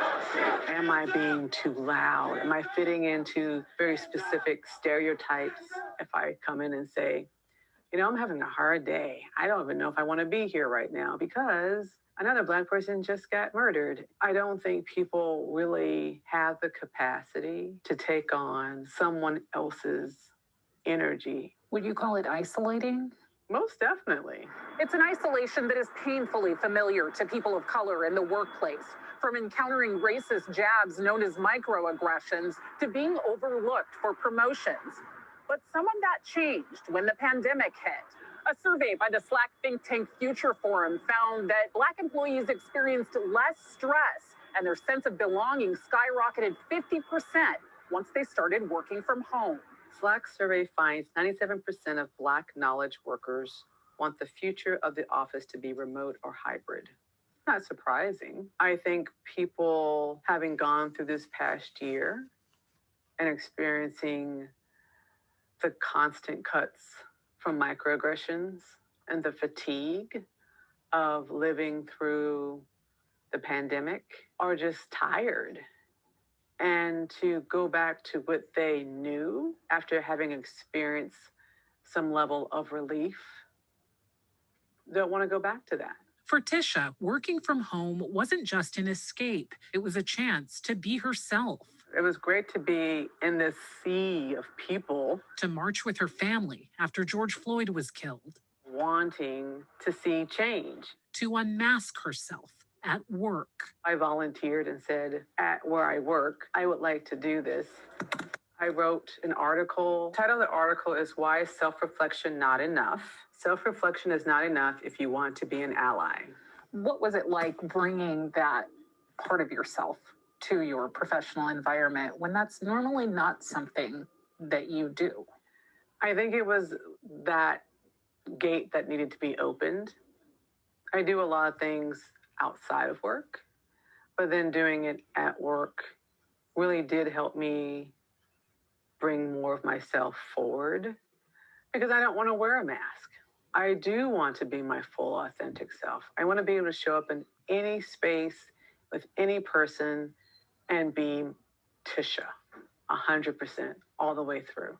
That Slack study concluded, in order to give Black employees a greater sense of belonging, employers should embrace flexible work as part of their central principles of diversity, equity, and inclusion.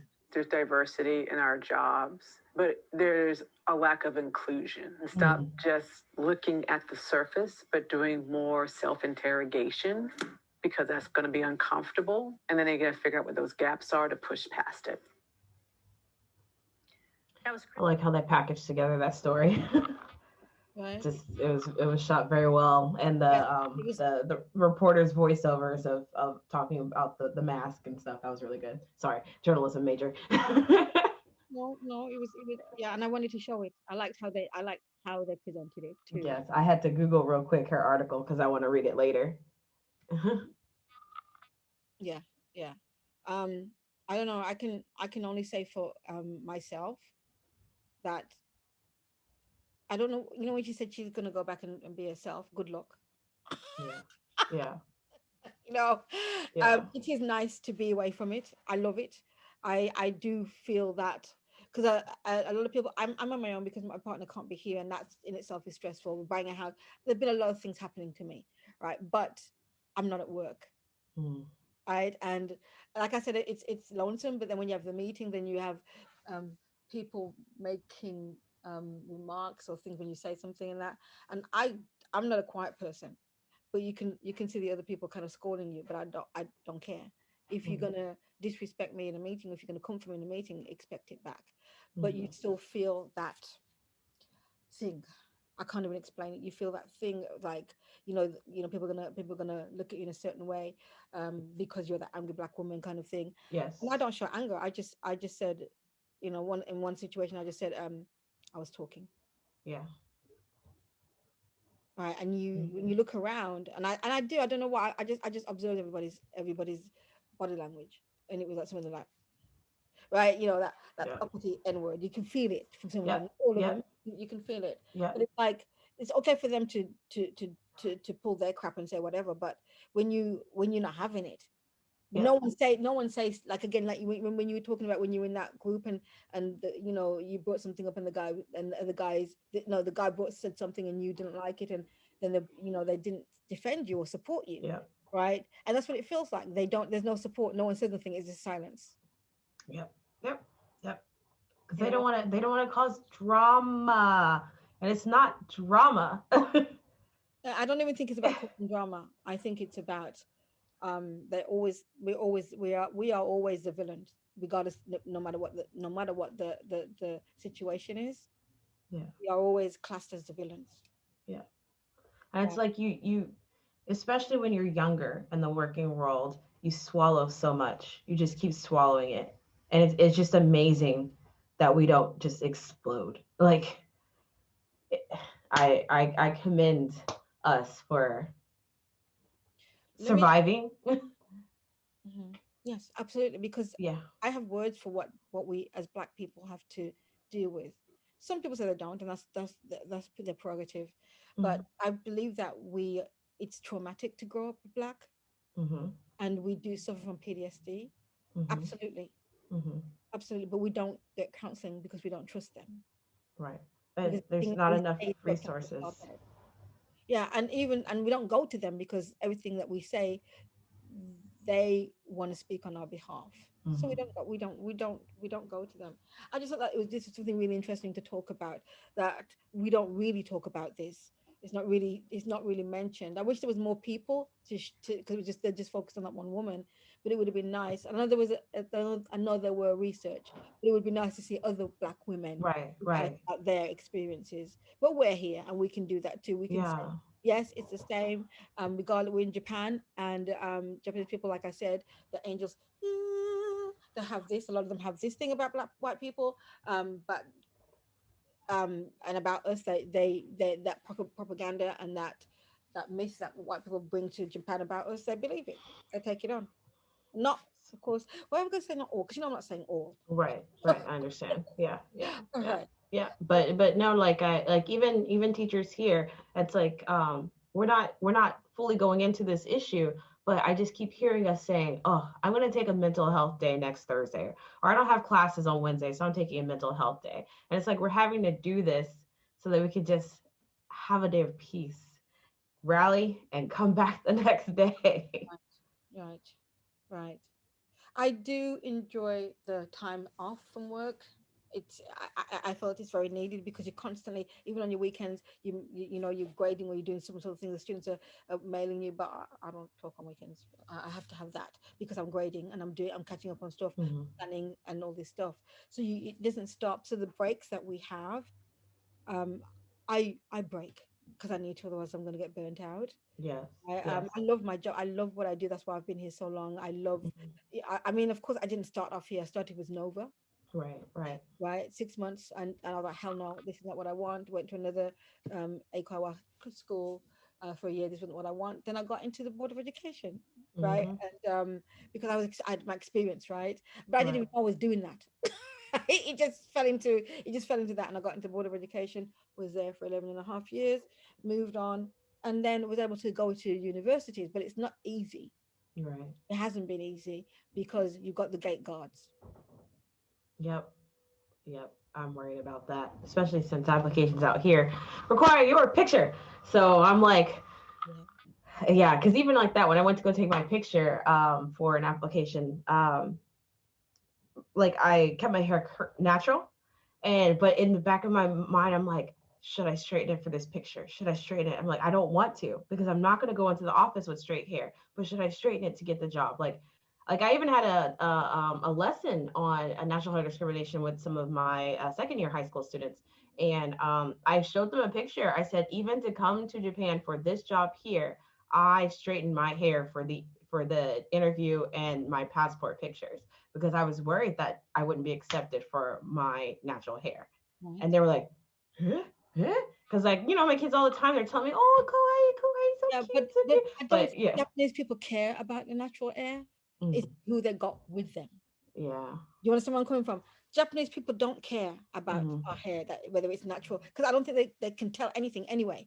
It's not them. I don't think it's them, because we can work for a Japanese company with natural hair and they don't say anything. Right. I think because we got the gatekeepers. Yeah. Do you understand where I'm coming from? Yes. The people that put that there, the people that enforce that.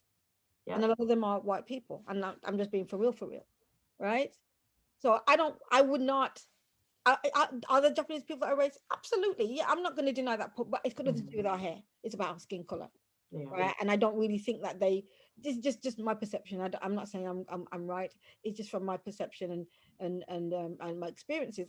I don't believe that they, based on our hair, I don't think they even understand it. But I do think the gatekeepers that they have in place, and if you look at a lot of companies, the gatekeepers don't look like us. Yeah, I don't know of any people the at top positions. Yeah, the first university position I got was because of a Black guy, and we work together now as well. In the university, yeah, and we didn't know each other. I didn't know him. I went to the interview, and the woman that was supposed to interview, she was away. I can't remember. The head was not there, so she asked 3 of them to interview. 1 was a Black guy, 2 were whites. and the two of them couldn't. The two whites were going, ugh. But then the black guy said, "But this is what the boss. She's what the boss said she wanted. This is exactly what she said she wanted, and she brought this to the table. This is who she wanted." And he just them because they were going, "Well, we don't, right?" Because they want, of course, they want to bring their own in, right? So that's what I'm trying to say to the gatekeeper. Yes. I mean, because even to get high school positions in my city is quite difficult. And they ask the current high school people, who do you want to bring in? And so me and one of the other people of color are trying to pull in people of color. And we were saying even not necessarily an American, because we have a lot of Americans. So the kids know our accent. They need other accents. And we keep trying to emphasize that. Please bring people with accents. Like, because it's been so far, most of the schools, it's one look. The kids only know one look. And one culture when you only have but the gatekeepers. Yes. And so like if I'm not there and my other friend's not there, and I got there because I was good with someone who is in the Board of Education and was like, I've seen your track record, you have experience back home, you need to be in this school, and I'm going to tell them so. And so someone on my behalf and went and said, she needs to be at this school. Look at her track record. So, Let me tell you something. Anytime there's gatekeepers there, a lot of times you're not gonna get. I mean, like I said, with my position, I got it. When I went for the Board of Education, I went directly to the Board of Education to get an interview, and it was only Asian people there, and I got employed on my experience and on my academic, background, history, right? I was employed by Japanese people, and the actual one that was ahead at that time, he was traveled. You understand where I'm coming from? Yeah. Right? And sometimes when the travel is still not good, but he was traveled, but it was a positive travel. Open. Yes, right. So I was there. I got employed directly by. There were no Caucasian people in the mix when I got employed directly by the Board of Ed. Right. My job now, I got 2 jobs, and the part-time jobs that I got. That one of them, the second one, the one that I'm filling in. I went for a job with them and I never got it. But again, they had a gatekeeper, and I know that one of the guys, one of the interviewers said to me, "I want you." Right? He was like, "Yeah." This is years ago. This is 2015, maybe 2014. He was like, "I want you." And he when I didn't get it, I think he contacted me personally, but I'm there now teaching, and they didn't even interview me.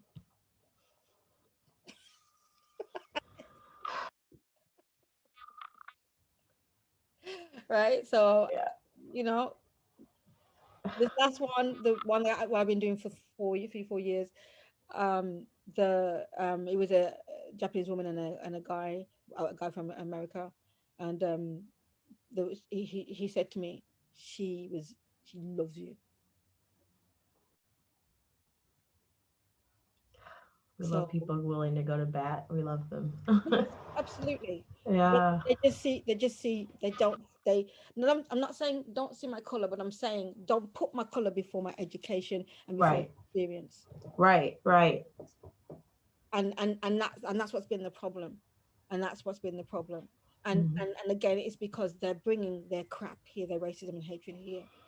Right? I'm not saying that definitely people don't have that, but when in the employment, when it's because we all guidance to them, regardless, and that's how they look, right? But then when you get those Caucasian gatekeepers coming in, they separate that.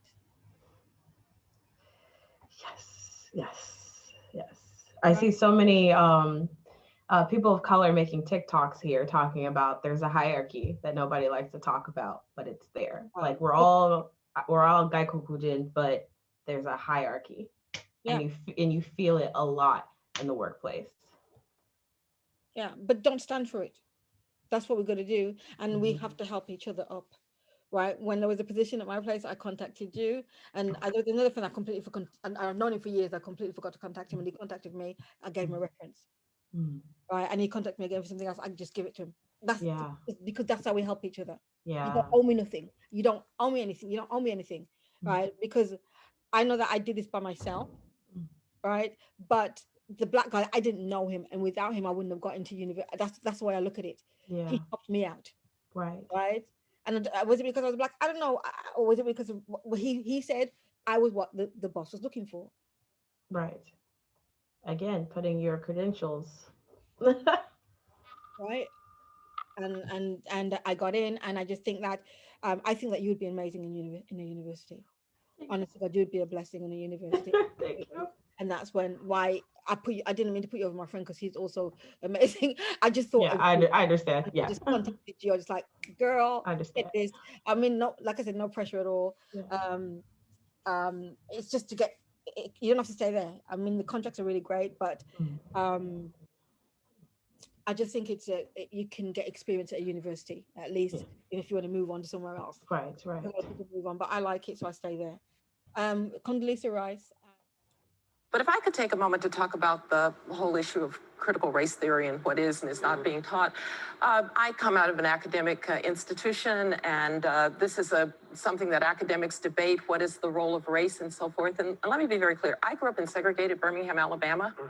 I couldn't go to a movie theater or to a restaurant with my parents. I went to segregated schools till we moved to Denver. My parents never thought I was going to grow up in a world without prejudice, but they also told me that's somebody else's problem, not yours. You're going to overcome it, and you are going to be anything you want to be. And that's the message that I think we ought to be sending to kids. One of the worries that I have about the way that we're talking about race is that it either seems so big that somehow white people now have to feel guilty for everything that happened in the past. I don't think that's very productive. Or Black people have to feel disempowered by race. I would like Black kids to be completely empowered, to know that they are beautiful in their Blackness. But in order to do that, I don't have to make white kids feel bad for being white. So somehow this is a conversation that has gone in the wrong direction. That last part, you don't have to watch. Yeah, you know, there's a little bit of it in order for Black kids who, quite frankly, for a long time, the way they were portrayed, the way their history was portrayed, it was second-class citizenship. Of course. But I don't have to make white children feel bad about being white in order to overcome the fact that Black children were. How does that happen? I have a couple examples here, actually. In Cupertino, California, in an elementary school, third graders are instructed to rank themselves based on their power and their privilege. California's Department of Education is proposing to eliminate opportunities for accelerated math in the name of equity. In Greenwich, a white bias survey is handed out to 7th grade English class. A New York private school is separating by race, gender, and ethnicity. White identifying group met with a white consultant who displayed a slide that named supposed characteristics of white supremacy. An equity statement from the school district of Palm Beach County outlined the initiative dismantling structures rooted in white advantage. It's happening across the country. Well, but again, if you have a teacher, history is going to be taught. Yeah, absolutely. History is and going it to should be taught. And as we were talking earlier, you know, when you go to Texas, you talk to Mexican kids who feel like crap because they're being told they're less than because of the Alamo. The whole idea of teaching history is so we don't repeat it. So I think that if you're a good teacher, you don't teach to make a white kid feel bad. You're supposed to say, listen, you didn't do any of this, but you should know what happened. And make sure, along with Black kids and Native American kids and all the colors that be in school. I have no problem with letting people know what happened. Yes. But let's remember, history is complex. Right? It is. Human beings aren't angels now, and they weren't angels in the past. No. And so how we teach about our history is also important. But you have to, there is no way to hide the fact that white people owned Black people. There's no way to hide that. And I think that's been an issue that there's been this sort of rollback of history. People want to hide history. Oh, I don't. And well, yes, that is true. 45 seconds, guys. And what we are Come on, seeing. Condi.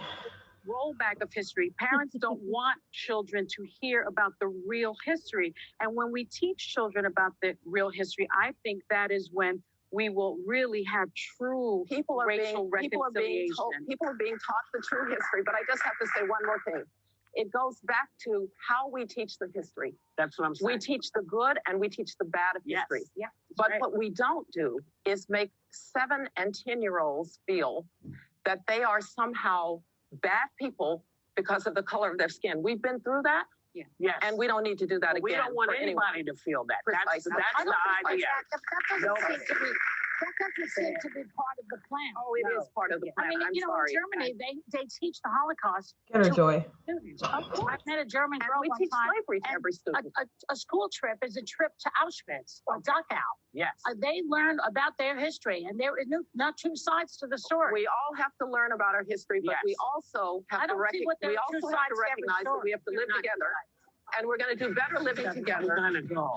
You know what? I'm not going to play the other one because let's get into this. I don't. One. Okay, first, I remember being in 2nd or 3rd grade, learning about slavery, and my teacher being the only Black child in this all-white class, because back then I think we didn't really have a lot of Latino students in my school. Only Black kid. I remember feeling the way she taught slavery was like on me. Like I felt like it was on me that my ancestors were chained together on those boats and dying, that they had to work in the fields and things like that. I felt bad to be Black the way she taught slavery.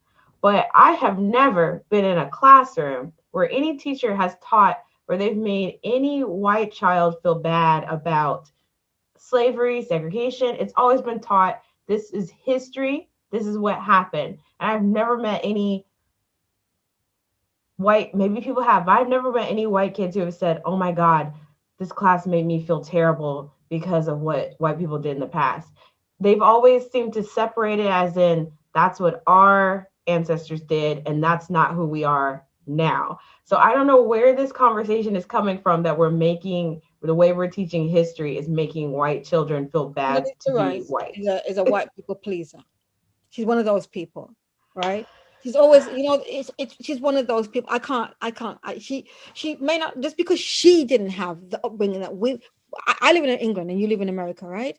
And our upbringing is very similar because of what we felt, right? Mm-hmm. She's a light-skinned woman that could probably be a passing woman, if you understand what I mean. She could pass as white if she wanted to, if she blonde her hair and all that stuff and all that crap, right? So she's a light-skinned woman as well on top of that, right? Her upbringing was completely different to a lot of our upbringing. Yeah. And she can't sit down there and start to say that based on what happened to her, right? Look at the majority. Look at the statistics, woman. You're supposed to be an educator, as you say. Look at the statistics, right? I think it did go on, and she was talked to Sonny in a really degrading way. How she talked to Sonny, because not me. I'd have been fired that day because not me, absolutely not me. She's saying that she's protecting white people, right, from something that doesn't even exist. And it's like she sounds like white people. When I talk about critical race theory is something that's taught in colleges, not even at school. Right. And it's taught in law school. It's not taught in right. And before I move on about that, I was never taught about racism, slavery in history at my school. Right? Never was I taught. I'm self-taught. I went to college to learn about the Caribbean. I took Caribbean history, a course in Caribbean history, and but my school never. Slavery did not exist. Fire of London, the Plague of London, the Kings, the Tudors, the Roses. That's what we did. We did nothing about slavery, right? A lot of Jamaicans, when growing up, didn't know that we came from Africa. Had no idea, girl. Had no idea that. I believe that Jamaica was our land, where we were born there, and our ancestors were born there, right? Because we weren't told that. The Jamaicans, and I think if I said this last month or the month before, that Jamaicans, maybe not now, but my mother's era, England was the motherland. That's how brainwashed they were. Do you understand where I'm coming from? Yes, So, yeah. and I was born in England. I was educated in England, right? And I was thinking that Jamaica is where my people came from, and they didn't. I went to a school that didn't teach about the history of my ancestors or anything like that, about slavery. I knew nothing. I think the first time I saw slavery was when I watched Roots. Oh my gosh. And you were like, what?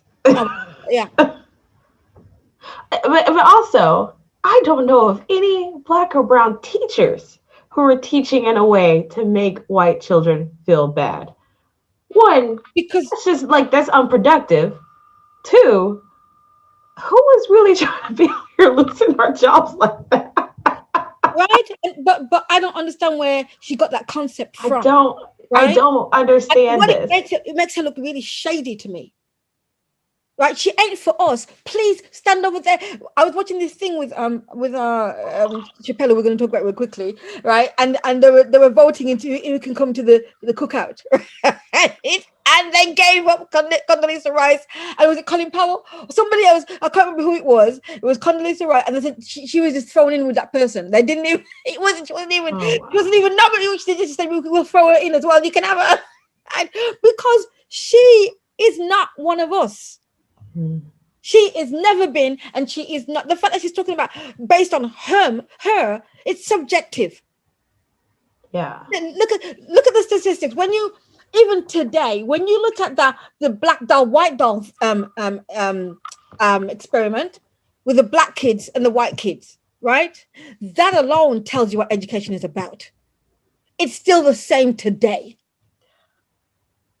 Right? It's still the same today. The black kids and the white kids are put in a room with two dolls, a black doll and a white doll. Which is the most intelligent? The white doll. Which is the most pretty? Right? Which is the ones that are ugly? Which is the ones that's gonna kill people? The black.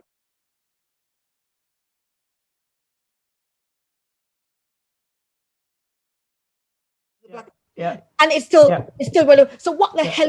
And she says, "I'm an educator." What are you talking about, Rice? That's just.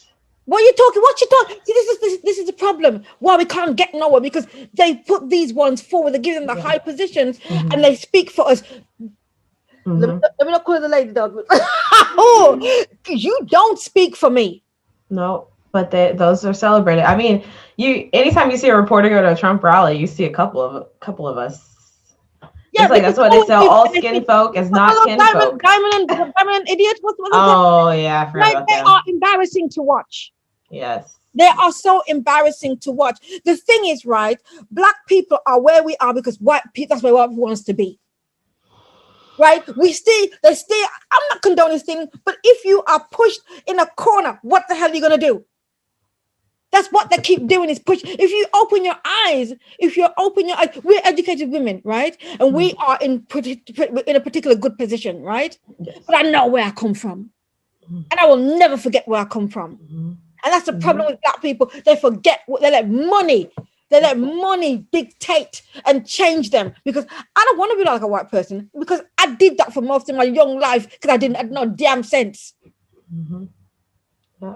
Oh, that's a whole thing. Right? So when you see people like her, I would have lost my job that day because I'd have told about some things. I could see why Whoopi was like, I'm leaving this because this conversation doesn't even make sense. It is a history class, and history class is a class of facts. All we have to do is teach the facts. We don't add colors, bells and whistles. No, You teach the facts. This is what happened. This is who did it. This is who it was done to. All right, we're going on to the next part. That's all history class is supposed to be. Go on about 9/11. Right? Look how they're going about 9/11. Look how they're going about the war. Look how they're going about Pearl Harbor. Right? Look how they go on about that. They can tell that bloody story. How come Asian people don't feel it's against them? How come Muslim people don't feel? Do you understand where I'm coming from? Right? So for her to sit down there and say to make white people feel bad, what? Because is that what they're telling you to say? Is that who you've been around? Because at the end of the day, history is history. It's always been his story. It's always been his story, because they don't tell it good. It's always been his story. And for me, I've always said the history, I'm only going to believe it's come from a black man's mouth, because you've already had your chance, and what you've done is told lies and propaganda and spewed hate towards black people. right? Why do many people call Africa like it's a country? I'm forever correcting my kids. I'm forever correcting my students. And it's not their fault. It tells you where education is today. Right. I was taught, that's what I did too. I called Africa like it was a country. It's a continent with 50 odd other countries. And we sit down there and call it Africa. Us Black people too. Right? Because how we were educated by them. And not just that. Yeah.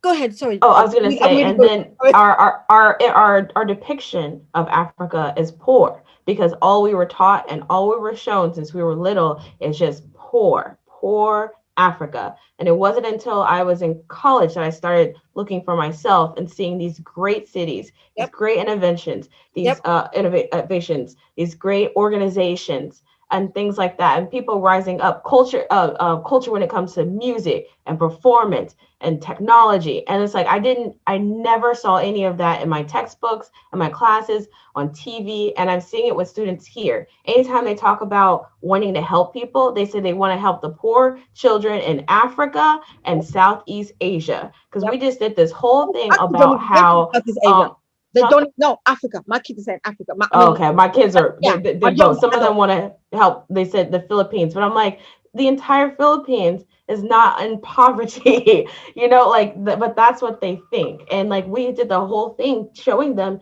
in your own backyard, there are people who need help, people who are below the poverty line. And when we showed them that and showed them the statistics of how many people in Japan need help, they were like, Yeah, I mean, some students they do talk about the illiteracy in Japan as well, which is brilliant, right? I mean, that because I just throw it out, it's an umbrella of social problems, go find it. But when they say Africa, and I go, what do you mean?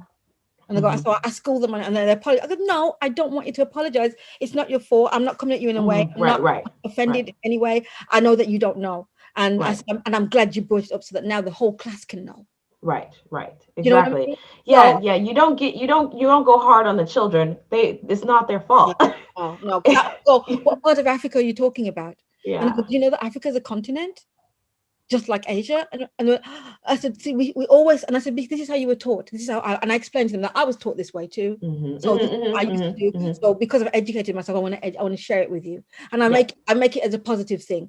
Do you know what I mean? So that we'll remember that it is a continent and not right. Because I also thought this way because of how they taught us, and they continue to teach us this way. So this is what I'm talking about. Condoleezza Rice comes in and talks a load of crap, and what you just saying also is proof of that they are still making us feel bad. Do you understand where I'm coming from? Yeah. Africa as a country is poor. They've got huts. It's all straws. They don't wear clothes. They're cannibals. Starving children with the flies. Yes, right. So this is what they put into our heads. But why she don't talk about that? Why is she talking about, if you're going to talk about this, you're going to make white children feel bad for the history? What about what they do and still continue to do to Black children? Right? This is what I'm saying. Listen, that woman is not one of us. No. Right? She has never been one of us. Listen to what she's saying. She does not represent us. My gosh. And Black American children, at least growing up when I grew up, the way they made us feel about being from Africa made us feel ashamed of Africa. And I think that's why there's some divide between Africans in America and African Americans. Because I feel like it made African Americans look down on Africans, and therefore we still have such a Jamaicans did too. Yes. Oh, yes. And descended from the second generation in the UK. Well, we did too. And some of them still do. Right. And it's because of what we've been taught. And this is years, centuries and centuries of. Do you understand where I'm coming from? Yeah. Centuries and centuries of their history. Right. Their his story. It's not history. It's what he is telling us. Yeah. Do you understand? Yeah. So. This is the problem that I have, and there's too many Judases in our community. There's too many Judases. Yeah. And that was Judas right there. That was a Judas right there, sitting down there trying to protect the white children, right, and pretending to we worried about the black children. Because if you were worried, you would have said all of the things that you and I just discussed, and there's still more. There's still a lot more than that. Yeah, girl, I remember being physically upset in college in my women's history class the first time I learned about Shirley Chisholm, the first Black woman to make a honest bid for presidency, and I was like, why have I? What?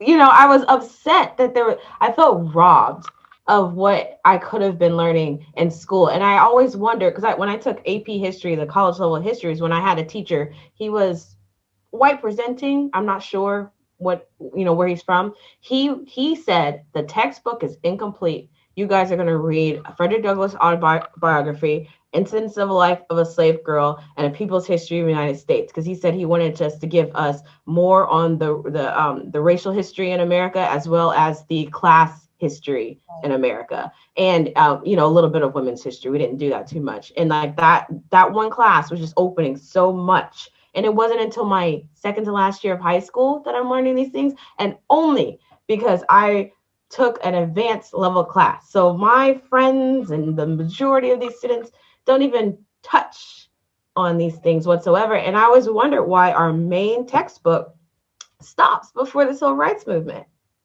Why don't we get into that? It had a little big summary. We get to the Reagan years. I think there's an image of the updated ones had an image of for 9/11, but we miss a whole lot when it comes to the civil rights movement, the Vietnam War. Yeah, Black Panther. All this, because they know what they did, and even today they still have to answer for the murder of Fred Hampton. Right, they still have to answer for the murder of the murder of him, and how they messed up the Black community. Again, that's what the guys say. Whatever we do, because the Black Panther and Malcolm X and Black Panther were powerful. They were very powerful, and what they do is they lie, gaslight, and and say that these people. Because when I first heard about Malcolm X, I thought he was a horrible man. I thought he was a militant. You just think he was someone that murdered, because that's what I was taught by white people, not from my family. They didn't tell me anything about it. They didn't know anything about him. But when I first heard about Malcolm X, but it wasn't until I read his autobiography, right? And I changed. Even though when I started reading it, I read it. I went in there with. I wasn't objective. I was going in there because I already had my own idea, but I pushed myself to read it as a young kid, right? But what I didn't look at was, I remember we was talking about a man, how a man can get a woman if he pursues her and keeps doing it, and that was the only thing that I got from it at first. But then, as I got older, right? As I got older, I became more, and then the Malcolm X movie came out, and then all these things. I've learned from America, and that's why a lot of my things, why people say to me, why don't you talk about England? Yes, I do when I can, and England hides it really well. I try to look for things, and it's so well hidden. But also, I learned a lot of my stuff because America, I can get a lot of stuff from America. It's open there. It's there for me to get. England hides their crap, and they hide it really well, right? The only thing I could get on the missing Black people was a very small snippet of it, right? So a snippet of it, because it's really, they try to hide and pretend that they don't act, and so therefore America think that Black people in England don't have it as bad as they do. That's true. Right? That growing up, that's what I thought. Because a lot of times we were like, man, we should just move over there. It seems like they have equality there. Well, Meghan is mixed, and Meghan is royalty. She's a flipping queen, and look how they did her. Let that be a lesson. And she's light skinned. She doesn't have the prominent features, and they still. Let that be an example to you, and how racist they are. And she was on a lighter scale of Black, right? And she wasn't even Black. She's biracial, right? And they still came for as if she was as dark as me. Girl, let me tell you, don't forget there's a root. This is where Americans came from. They came from UK, Europe. They came from, don't get that twisted. They are the ones that began all of this. So don't get that twisted. Just know that they are the fathers and the mothers of America. right? So people forget. People forget. Although we don't use guns, there's other ways to kill us. Yeah. Yeah. Other ways to kill us, and a gun is a better way than how they do it in England. The baton and that, and strangling you, and do you understand where I'm coming from? Yeah. Yeah. The gun takes you out. Yeah. Bow. Yeah. Right. I'm not saying that it's a good thing, but what I'm saying is how we go out to how you go out. And I'm not saying it's better than yours or whatever. I understand. I need you to I need Americans to recognize how we go out. Just because we don't have a gun don't make it better. It makes it worse. Right. I can't even imagine. Killing us, in how they're killing us, in how they're taking our lives. And people don't think about that. They go, they ain't got a gun, but they got buttons to bludgeon your ass to death. See, that's a concern here too. Because I know I will say, at least the police don't have guns, but they don't mess with us though. I've not been in that predicament. I don't know about black men and how they are with. I've heard some things for black men, but for me, I've not experienced anything from the police. Nothing. I can't. The only one thing was when before they found out I was a professor, they were like, I had an incident with a guy on the train, and they came in and I was like, well, what? I called you. What are you going to him for? Right? And then they were talking to me in an attitude and said, give me your ID. What do you want my ID for? Right? Give me why? Why am I going to give you my ID for? And eventually I said, okay, take it. And if I know how much power my ID had, I would have given them as soon as they walked in the door. They were like, they were like, oh shit, she's a professor. And the complete move, it wasn't black. They didn't see that I was black. They just saw she's a professor. And I mentioned this 2 months ago, the complete change. And that was the only incident that I've ever. I'm not saying the police are brilliant or whatever, but they've been okay with me. The problem with them, where I leave it to community police, which I think is good because they know you. Yeah, I make sure I say good morning when I see them. I want them to recognize me, see me. Yeah. If I'm ever in trouble or something, I hope they come to age. Like, we fortunately, and I pray we continue to never have problems with them. Yeah. I know I had a friend who come to the house.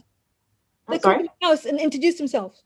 Oh yeah, that's true. They did come when we first moved. They change every year or so, right? Okay. Yeah, they came and they said they were updating their disaster safety book because they wanted to be able to make sure they knew who to help. But and one time when my friend had some trouble, I can't speak Japanese, but Mark was mostly handling it.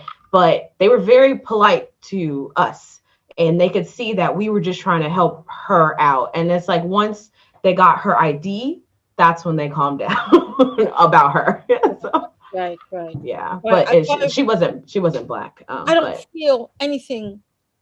We made a video where we showed the police in Japan with a black guy who was doing something illegal, how they treated him, to compare to how they treated us back home and in America. But I lost the video because when it was my first time trying to record things, and so I was really a novice in Astiglam, but I lost all that video. But it was we did talk about it, and I just felt that for me, I feel that the police and even you'll see in the video I showed people where they say that the police in Japan ain't nothing compared to America and UK. Oh yeah, I believe that. Right, because you have to be doing something really, really out of the ordinary for them to come for you. And I don't feel, and again, one of the things, what is the biggest point of why you stay in Japan? Can you tell me? What is the biggest? What do you feel when you stay in Japan? How do you feel? I feel for the most part safe. Is that a freedom that you feel? Yes, I do feel a freedom. And that's what white people don't understand. Okay. Right? I had a guy trying to check, what do you mean by free? Well, you're in black, so you ain't gonna understand what I'm talking about. Right? I have this, that's why I've been here this long. There's a freedom I feel that I don't feel back home. Yeah. And that's what's kept me here. Yeah. I feel like for the most part, I can just go about my business, go about my day. Yes. I'm not going to have some. I don't like the machine. And that's just Japanese culture. Right. That's got nothing to do with me being a person. Right. Yes, we get stares and stuff, but I'm not used to it. But I don't get it as much as I used to, and I always go, "What?" Yeah. No, because I'm not doing. I've been here 20 years. Stop it now, right? But it doesn't. I don't. It's not. It's nothing compared to white people doing their shit, right? And stuff. So I ain't got time for that. And what I'm saying is that the freedom that I feel is nothing. Yes. And when you talk to other Black people, it's the same thing. That's what I wanted to ask you when you said safety for me is freedom. Safety for me is freedom, and that's what it's about, and that's why we stay here, because of the freedom that we feel. Right? Yep. I don't have to worry that if I go in a store and then some woman wants to accuse me of stealing, I don't have to worry about her calling the police and then immediately believing her and then looking me up and down and demanding to search my bag. Because it's like, I grew up in the South, so I grew up with the whole parents telling me you keep your hands where they're visible at all times. You never go into your bag in the store. You never put your hands in your pocket in the store. I got that whole talk, so I know I'm in the right. But in America, I still worry that they're still not going to believe me until they look at the tapes and they so. They're not going to believe you when you look at the tapes. They're still not believing people who got caught. I'm telling you the truth. Because you know why? They're full of hate. If you got hate, you can't see anything else but hate, right? And when you hate somebody, they're not equal to you. They're not human. There's no empathy. So no matter what we do, those kind of people don't have those feelings for us. Do you understand? So because we're breathing, it's a crime to them. Do you understand? If we've got more money than them, they want to kill our ass. If we've got a big house, they want to burn it down, because we're not supposed to have it. And that's what hatred is. And that's why they do that's why they've been doing what they do. Right? And it's a lot of people that are like that. We think it's a few, it's a lot of people. And a lot of them are in power that are like this. And a lot of them that are in power that are educated. And we always say, educated, aren't racist. They're the number ones. They're the top dogs. They're the ones that have the drugs. They're the ones where the Black people are working for them, and the Black people are going into prison because of the top dogs. Now, come on. If you were somebody that really, really, really was sensible, right? And I think you're sensible. I think that they know what they're doing, right? But let's say that they're not sensible, right? Or if not, let's say they were sensible. Why are you going for the little Black people that got the little, they maybe got a little big house based on drugs? But where is it coming from? Where is it coming from? Because it's got to come. You got to have money. You have to have money to bring that kind of drugs in the first place, and they ain't got that money. That's what you mean, right? So let's be real about stuff like this. Right? They're always what they're doing is they're saying it's the gangs and I look at gangs as well. Now, if I was in a gang, right? If I was in a Black gang, I'm not gonna go against my community. So I always said, I was thinking about this the other day, like, so what about these gangs? Because all this stuff that's happening to Black people, wouldn't you get them if you're a gang and you're Black? But you don't do anything about it. So what really are these gangs? Do you understand where I'm coming from? Okay, I think so. Are they really gangs? Are they really for us? Are they really Black gangs? Really? Who made them? Right? Malcolm X was murdered by Black people who were paid by white people. Let that sink in.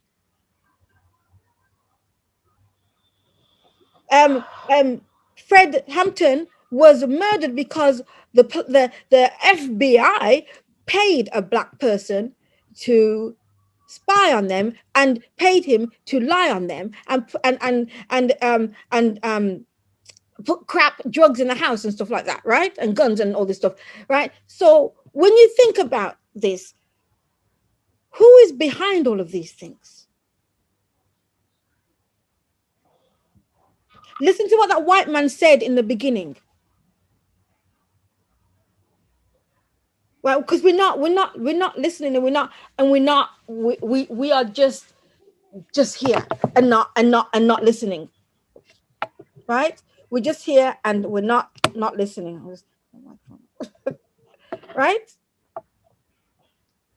That's the problem. We're here and we're not listening. We're not watching, we're not observing.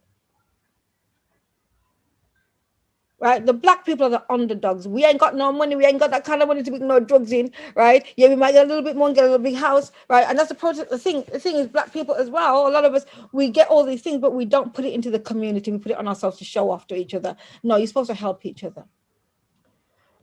We chase those markers of success. You want to be white. You want to act like what you want to have what white people have. And the only way we can have what white people have is when we share it amongst ourselves. Because then what happens, it continues within the community, and then it grows, and before it goes out. Do you understand what I'm saying? If you just keep it to yourself, it's going straight out to the community, into their pockets. I wonder what would happen these in today's times if we had another, the name is escaping me. You mean Black Wall Street? Yes. I know there's a community in Atlanta that has a lot of black homes, but I'm not sure far as the businesses. Mm-hmm. It's like a lot of wealthy black people live in this one community. That's what we need to do, because they're scared of from doing it. And I think that's what happened. Black people got scared. Yeah. Doing it because of what they're burning, but not today. Yeah. Not black people today. So that's why, yes, that's a good plan. To build many greenwood and many rosewoods and many. Do you understand where I'm coming from? Yeah, because build them back up again. Invest. Build them back up again, and have our own. Because the thing is, I don't care. Yes, our partners are mixed or white or whatever. But the thing is, listen. My mother had to explain to me why my white man don't like white people. Because I said to Daryl, you can't be like that. And she said, babe. Mom didn't say babe. She said, oh, she didn't say babe at all. She said, well, let me tell you. No, she said, she said, my mother told me that my man knows who his people are. That's why. He knows who they are. He knows exactly who they are. Because he is them. And he sees what we don't see. And I never thought of it like that before. My mom is wise as hell. Only educated up until the age of 11. Yeah. My mom is wise as a hell. Right? You know, I love that woman. She's like, before she was educated up to the age of 11. Before we all went to school, we could read. She made sure of that. Yeah. Read. Seriously. But I didn't take advantage of that with my dumbass. I was one up. I could already read, right? Yeah. The most kids couldn't read, and I could already read. But did I know? No. Did I know what I had? No, but dumbass. Anyway, that's another story. Yeah. But I want to finish off with because this is sorry. I just keep thinking of the quote, like when you said they're not listening. I keep thinking of a quote: if you're not angry, you're not paying attention. Right? Then yeah, because I get angry, and I do, and I have to. And again, I said to you that it helps me to vent, and I'm sharing what I'm sharing. I'm hoping people can see this and it opens eyes, and whatever it does. I'm just saying, because I had to leave England in order for me to see what I'm seeing right now. Right? A lot of it. My partner, I had a black boyfriend back in England a long time ago, and he said to me, "You're too militant," but I was nothing compared to what I am now. I was too militant.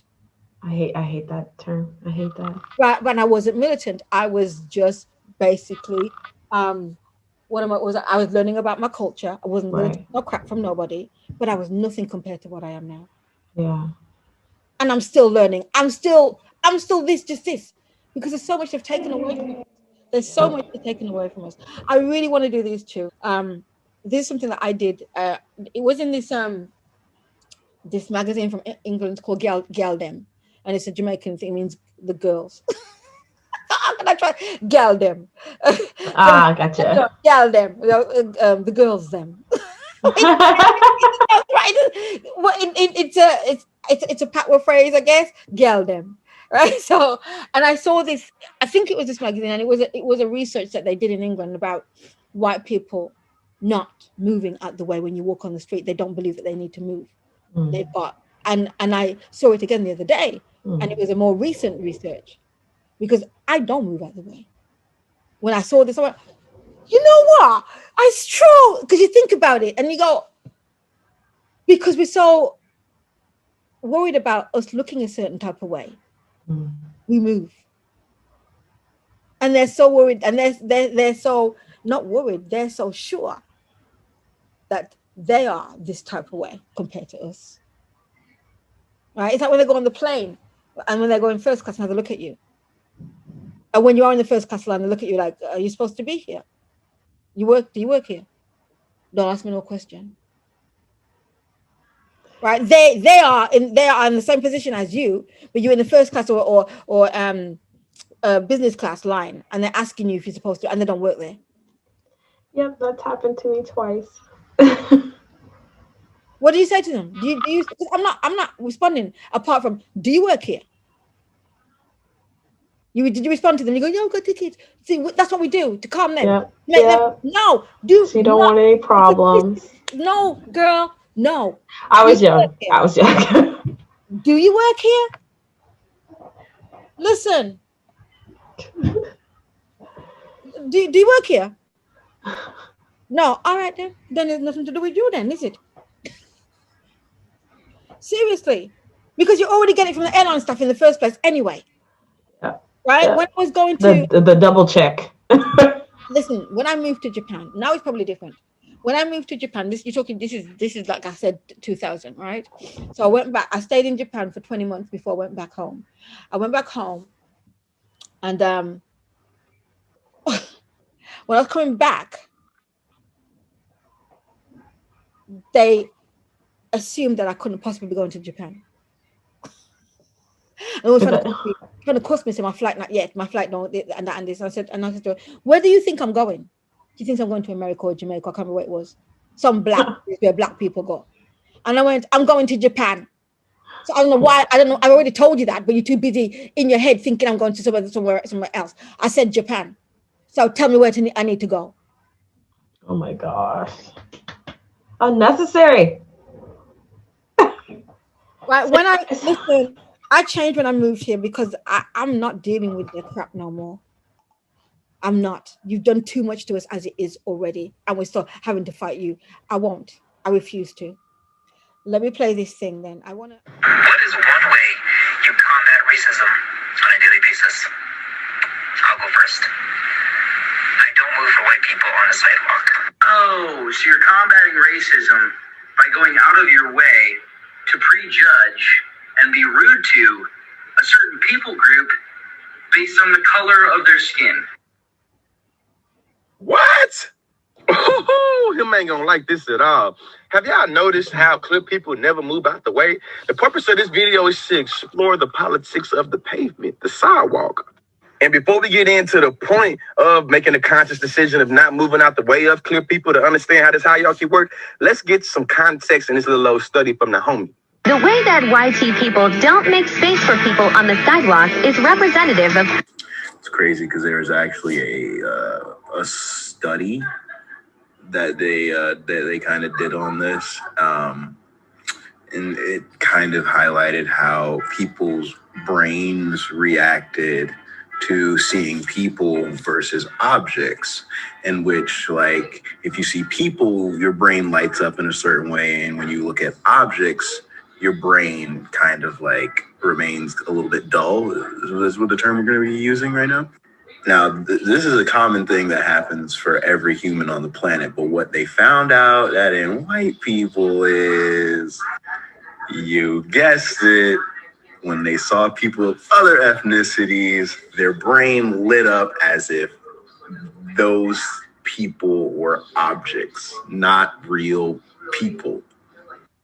Thank you, Mr. Indigo Waffle. Now let's get into this sidewalk challenge, man. The do not move off the sidewalk challenge. Hold your space in this white world. You feel me?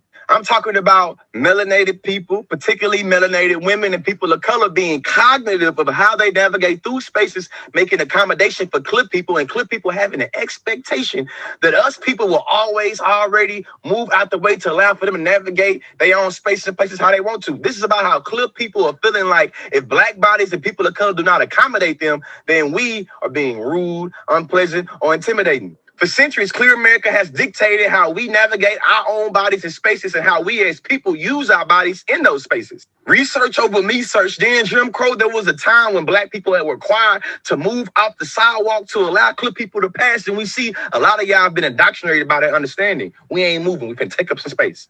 Shout out to Hannah Drake for this article, man. She says, I challenge Black people and people of color, particularly Black women and women of color, to hold your space. I challenge you for the next 24 to 48 hours, be aware of your body and spaces and do not move for clear people or make any apologies or physically occupying any space. Be mindful of how you navigate sidewalks, who moves to accommodate you and who doesn't. If someone infringes on your space, do you speak to them or you to remain silent? Make a mental note anytime you felt like you were expected to move in a reaction to the other person when you didn't. The do not move off the sidewalk challenge. The way that YT people don't make space for people on the sidewalk is representative of how they interact with folk of color. Life is not an episode of Friends. The main TikToker that do it with longer dreads, I like his TikToks. Yes, but I think what that white guy is misunderstanding is it's not a situation where you're both coming and it's a small sidewalk and you're like, oh, you move out of each other's way. It's when sometimes, especially I find this with men, they walk brazenly down the middle of the sidewalk and expect you to push yourself into the street or push yourself up against a building so they can continue walking straight to that sidewalk. They don't make any of, we both kind of go around to make space for each other. It's they just keep barreling down and expect you to suddenly make space for them. And I think that's what it's talking about. I don't believe that white guy misunderstood. Oh, okay. This is a trick that they do all the time. Yeah. Right? It's not his experience. So shut up your mouth. That's it. Them love jump on things. It's not he's not experienced it. So what is he talking about? It's people of color and Black people's experience. What is he talking about? Yeah, that's true. You understand? There was a whole heap of fighting the thread on Facebook where this was, and that people are saying that we're racist. I said no, that's your thing. You invented it, so keep it. It's not ours. Right, and that's what they. And for me, when you're a white person, you're calling a Black person a racist, you might as well call us the N-word. It ain't our word. You invented it. Yeah. You created it for us. So don't ever call us racist. And created race. We are prejudiced, and I've put my hand up to that. Hell yeah, we can be prejudiced, but we ain't never racist. And that's and I see a lot of people are clutching onto it. We ain't racist. Asian people ain't racist if they're in America. White people are racist. It's their land. They've got the rules. They've got the power. We don't. We cannot be racist. If you look back in the dictionary from in the 70s and 80s, 70s and 80s, 70s and 60s, racism is not what they've changed it to be today. There was a difference between prejudice and racism. Racism is when the people have power over you. Yeah. Right? We don't have power over these people. No. So we're not racist. Prejudice is when we prejudge you. And that's what it is. And don't let them ever tell you that we are racist, because we ain't. We can be prejudiced, and that's what we can be. That's true. Right? Yeah. That's very quick to throw racism. No, that's your thing. You are the definition. Your pictures are the definition of racism in the dictionary. Your people, sorry. Your people. Not us. Absolutely not us. But this, and the thing is, I understand what you're saying. Yes, that is the case. But if you're walking in sync with somebody and you're going in the opposite directions, they're not going to move. I found, like, not just a sidewalk, just growing up, I remember, like, you know how when you're in an aisle and you're looking at an item, you can feel when someone's coming. And so, if you have backpacks here in Japan, but you kind of like move a little bit so they can pass behind you. And I find throughout my life, whenever I come across a Black person, sorry, let me, we kind of move out the way. But I find that I'm constantly having to say to other people, excuse me, can I get past you? Because I know you can feel and see me coming. Yeah, they don't care. But you expect me to ask for permission. That's what there you are. Yeah, and this is my lived experience, constantly having to ask for permission to go by you. Yep. That's it, on the nail on the head. There it is. They want you to ask them for permission. Excuse me, can I just get past? Yes, slave.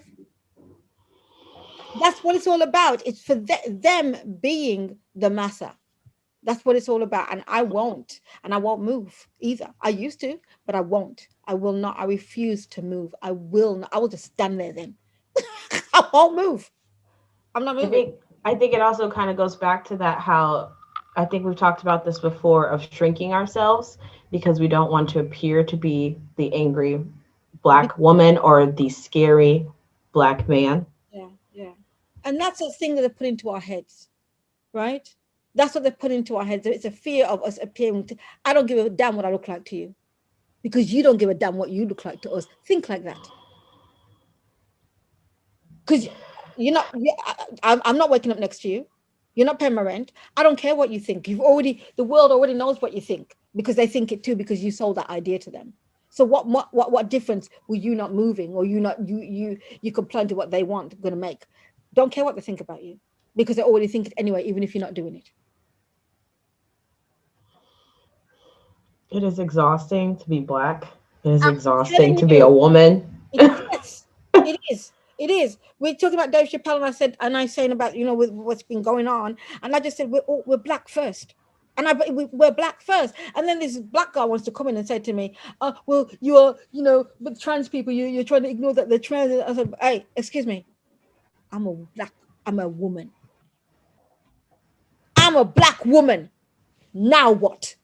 He should have his mouth because you're trans, right? You're still Black, and what they see first is Black. With me, they see the woman before they know whether you're trans or not. I just told them that I'm a woman. You understand where I'm coming from? Yeah. They're all coming for Dave Chappelle, and then this guy's is actual Facebook thing looked kind of bogus anyway, right? So I'm like, are you really Black? I don't know. Oh, I see. Right? Yeah. And he didn't respond back. I said, oh, now what? What else are you gonna say to me? I'm a woman with a low, apart from Black, then we're the lowest.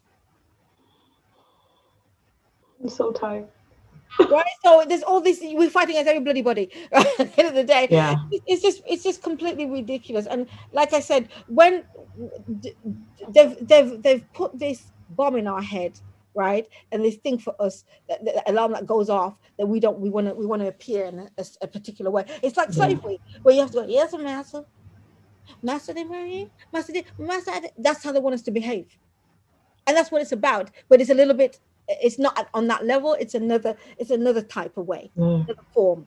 They put it in a different kind of way, so we don't acknowledge that it's still us being slaves. Yeah. Right, and that's why and that's basically what it is. Right, don't conform to them. They don't conform to us. Right, why do we have to conform to them? I like when you see on TV. I'm like, you're messing with the wrong people. You should come to me. I don't have to hit you because I know my mouth is like a skin melter, a melted skin. And I'm like, and I don't have to use bad language either. I just tell you the truth. Yeah. It's just the same thing when you speak up to a white person. Why does race come into it? If you look at all of the situations and incidents, and the white person turn around and call the person the N-word when they're talking about something completely different. Mm. And that is because they believe that we are inferior. We are not allowed to talk back to them. We're not allowed to have a point of view. And that's why the N-word comes out. It just reminds me of that incident I think it was in Central Park, where that man was walking his dog, and the woman called the police, and when she called 911, she said, a Black man. She made sure to throw that in there because she knew the keywords to trigger assistance, and to trigger assistance quickly. Yep.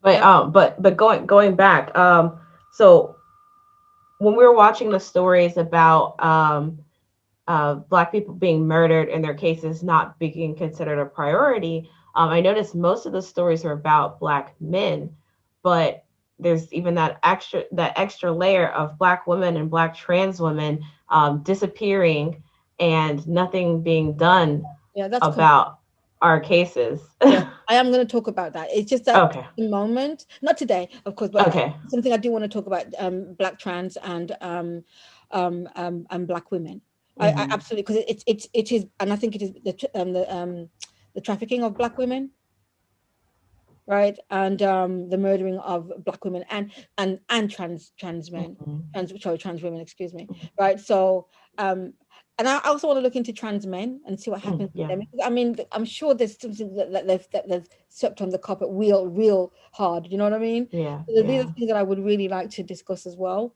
I brought up I start looking at men because it's what's current right now. That's true. And but no, I should still also put in women, and I want that's something because they're both big. Yeah. Right? So maybe something I'll bring up into next month to do some more research. Yeah, because then we can also talk about the female aspect of it. So absolutely. And gender and sexuality and identity and things like that we could put in there. Right. How do you feel when you talk about, if you ever do talk about race with white people? How do you feel about it? I mean, like your friends that you find close friends, or just in general. Well, now I'm more cautious because of getting burned, and because of conversations. Or I feel like some of them. Okay, so I feel like some of them are well-meaning, but then at some point the conversation changes and I get talked over because they're trying to prove to me that they're not like other people and they're woke and have an understanding. And I appreciate them trying to learn and grow, but sometimes I want to point out, do you see what you're doing here? You're still not listening when we're having these conversations. Or on the other hand, some of them, when we have a conversation, they're like, oh, wow, that's crazy. But then I could tell they really don't want to engage in that type of conversation about that situation. And then it's just over. They shut it down. No, there's it's just you the one you're talking and they're giving no feedback or no information or anything. They're just giving you response like yeah,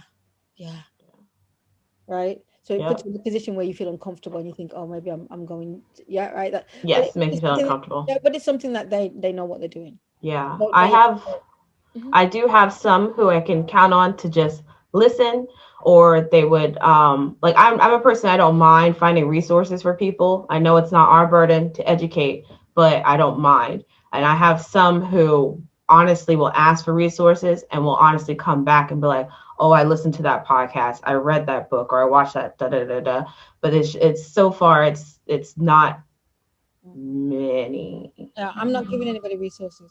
Yeah, go get it yourself. There is a website called Your Black Friends Are Busy, and it's a great link to that's a lot. No, I do this because it's my vent, and if you want to learn from it, then you can learn from whatever we're talking about because it's a real deal, it's real talk. I don't mince words and I don't pretend to be something that I'm not. I make mistakes, yes, of course I do, right? And I will absolutely pull myself upon them at the end of the day. But I'm not here, right? I know about you. Why don't you know about us? Right? The black girl that says that you learned on nothing.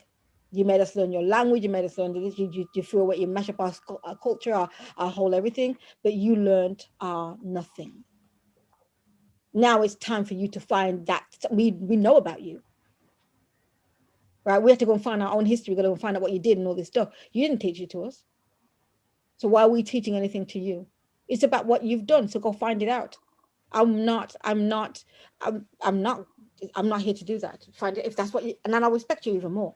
Because those resources are going to disappear when we have states like Texas trying to, I think it was like a Texas senator trying to ban about 800 or so books from libraries at schools because he believes that they teach critical race theory. And not only that, some that are exploring sexuality and identity as well are on the list to be. So it's like even those resources are going to be few and far between if the wave keeps going that way. There are other ways to do it. There are other ways to do it. You can have like the community schooling, the community thing. They don't need to. They can do it on a large scale. But if you've got all these different community stuff, they can't touch it because it's not theirs. Do you understand where I'm coming from? There's ways to beat it. Don't be defeated. Don't be defeated. Yeah. Just find other ways around their bullshit, right? Because they're seeking to hide shit. That's all they're doing. They're trying to protect themselves, right? Because they're dying out and they're trying to protect themselves. That's basically what it is. And we find ways we don't, because we're so used to giving up and thinking that we can't do. We just all have to be on side and be innovative, right? Or innovative. I don't know which way, because I've been on too long. I don't know which way is right, right? So that's what we need to do, is always be progressing and be there on top of them, right? Don't look for them for nothing, because they're not going to give us nothing, but all they're going to do is take away what we're trying to do and create. So we have to be on top of them, absolutely, right? Really, yeah. I want to look at Shannon Sharp. I really like what he says when you like. That's why I brought it up when we have a conversation with our friends. And why we can't have a conversation with white people on race. So Shannon, do you find it difficult to discuss race with white people? I do, because Skip, if you talk all the way real about America and try to have an open and honest dialogue conversation with white America, then it would go to it would tear down the very foundation, the very fabric in which they said America was built on. America was not built on freedom. America was built on racism. And the backbone, the lifeblood, the economy of America was built on the backs of slaves. That is fact. And racism is so ingrained in America because, Skip, from the very first time when you brought those slaves over in 1619, you had someone to look down on. You robbed him of his given name. You robbed him of his dignity. You robbed him of his humanity. You told him he was less than. You treated him as less than. And then somehow you say, what? That America is what? America is how? He never received that. You got 250 years of free labor. 250. Because, Skip, let me tell you how this works, Skip. When you hire someone to do something, either you can't do the job or you don't want to do the job. So which is it? So as America was thriving, who was doing the work? The workers. It wasn't you. Not only were they working in the field, they were taking care of your kids before they could take care of their own. So this notion that America will, white people did, we did all this. No, you didn't. Skip, and then you have to look. The greatest purveyor of racism and violence is American white man. No race of people have suffered more on American soil than the black. No one. To this day.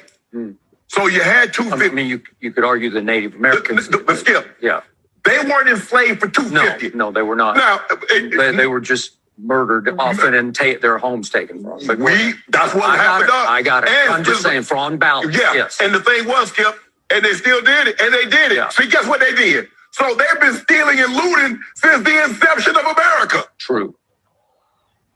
So when you talk openly and honestly about what they did to the American black, and then he's like, oh, get over that. That was so long ago. That's ingrained. Years and years, Skip, where you don't have any income. So great-grandfathers had sons and sons and sons that had nothing. They had no wealth. While they were passing it down from generation to generation, he was a slave owner. His son was a slave owner. His son became a slave owner. His son became a slave owner. You see how that wealth kept going down the line? Where we were having to start from scratch. And Skip, because, you couldn't read. A lot of these guys, they couldn't read. And if they caught you reading, they beat you or they killed you. So it took us a long time. And those were the ones happened to be the few that overcame. So if we have open and honest conversation about what America is and how America came to be, how do you tell the story without telling about the American slave and his significant role in American history? But they'll tell you about George Washington. George Washington had slaves. They'll tell you about Thomas Jefferson. He owned slaves too, but he wrote the Declaration. You see, Skip? But he wrote the Declaration of Independence. What about the slaves that he had? What about slaves? He even had kids with him. Yeah, and that wasn't by choice. Sadly, he was 14 years old. So in other words, and he took across state lines and across seas for immoral purpose. But that's Skip. I don't want to get too far to that. But you know what I'm talking about. So if we tell the story of America in its totality, truthfully, honestly, white America can't deal with that, Skip, because they want to feel that we discovered it because we wanted a better way of life and we yada, yada, yada. But that's not it. And so you're going to have to rewrite history. All those history books will have to be burned. instead of sidebars and footnotes, the African American would have to be featured very prominently. And I don't know if America really wants to do that. I really don't. Have you ever sat down and had a conversation with a white man about race relations like you just had? Because anytime we talk about race, the first thing they talk about, well, Shannon, what about the black on black crime? What about the violence in Chicago? You see, it's always, Skip, I got to shift it.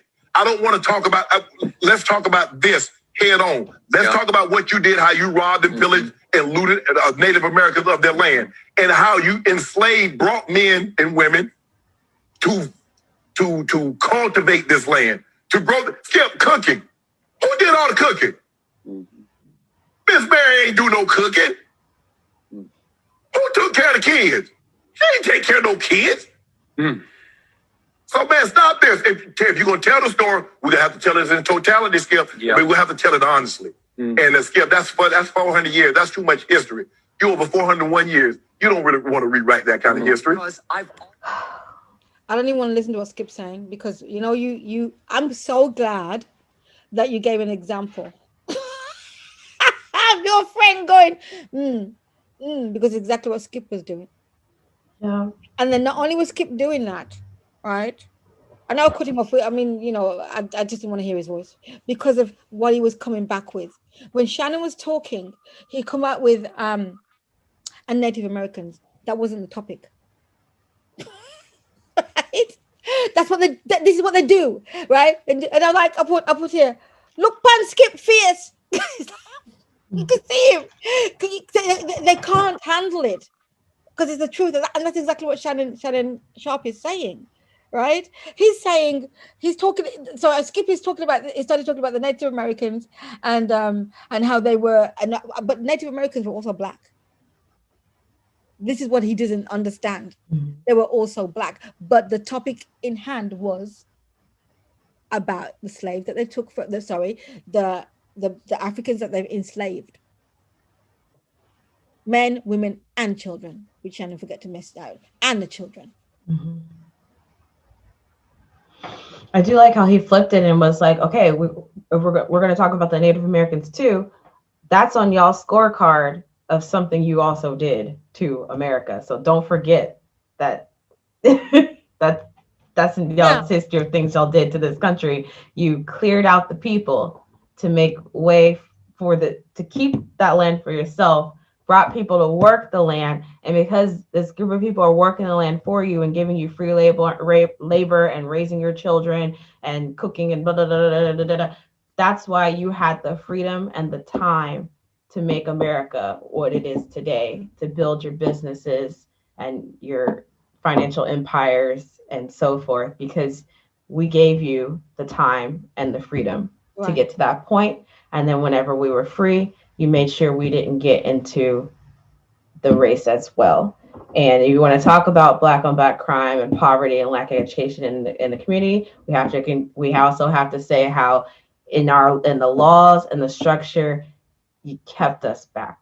In the Constitution, absolutely. Back. You're not including it, but what I'm trying to say is how they pull that shit that they do, where he's trying to shift it, which Shannon said, and he did exactly what Shannon said. To shift, we weren't talking. We were talking about black people, right? And granted, yes, Native Americans are black, but he was talking about the actual people that were of color, right? So he wasn't mentioning that. And so for me, because Native Americans, right, are from Africa. Right. This is research that they found out recently, the last couple of years, about the Native Americans being from Africa, the Moors that moved over there, some of the people stayed there, and so there's all of this that was there, and they were actually there before the people they call Native Americans. So I don't know what they're talking about. But my point is, if we're looking at the people that they call Native Americans, right, it's a shift. The topic was about black people.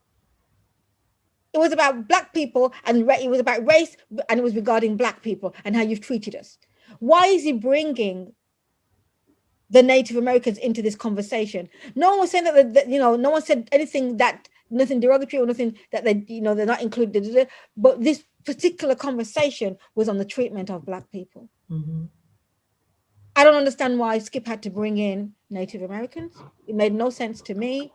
I don't, because that wasn't the topic of conversation. Do you understand what I'm trying to say? They try to always put, it's like Black Lives Matter, all lives matter. Do you understand where I'm coming from? They always try to shift or to add or to mix something into the, anyway, it kind of take the focus off us a little bit. So I don't want to hear from what Skip, I don't want to hear, because Skip is one of those people that you can't talk to. He sat there looking uncomfortable. Yeah, he was. And then the first thing is his face is like bullfrog, right? So he just popped up, and I'm like, Shannon, I don't know if this man is your friend, but why? And that was an example of what he was saying. You can't talk to white people about race.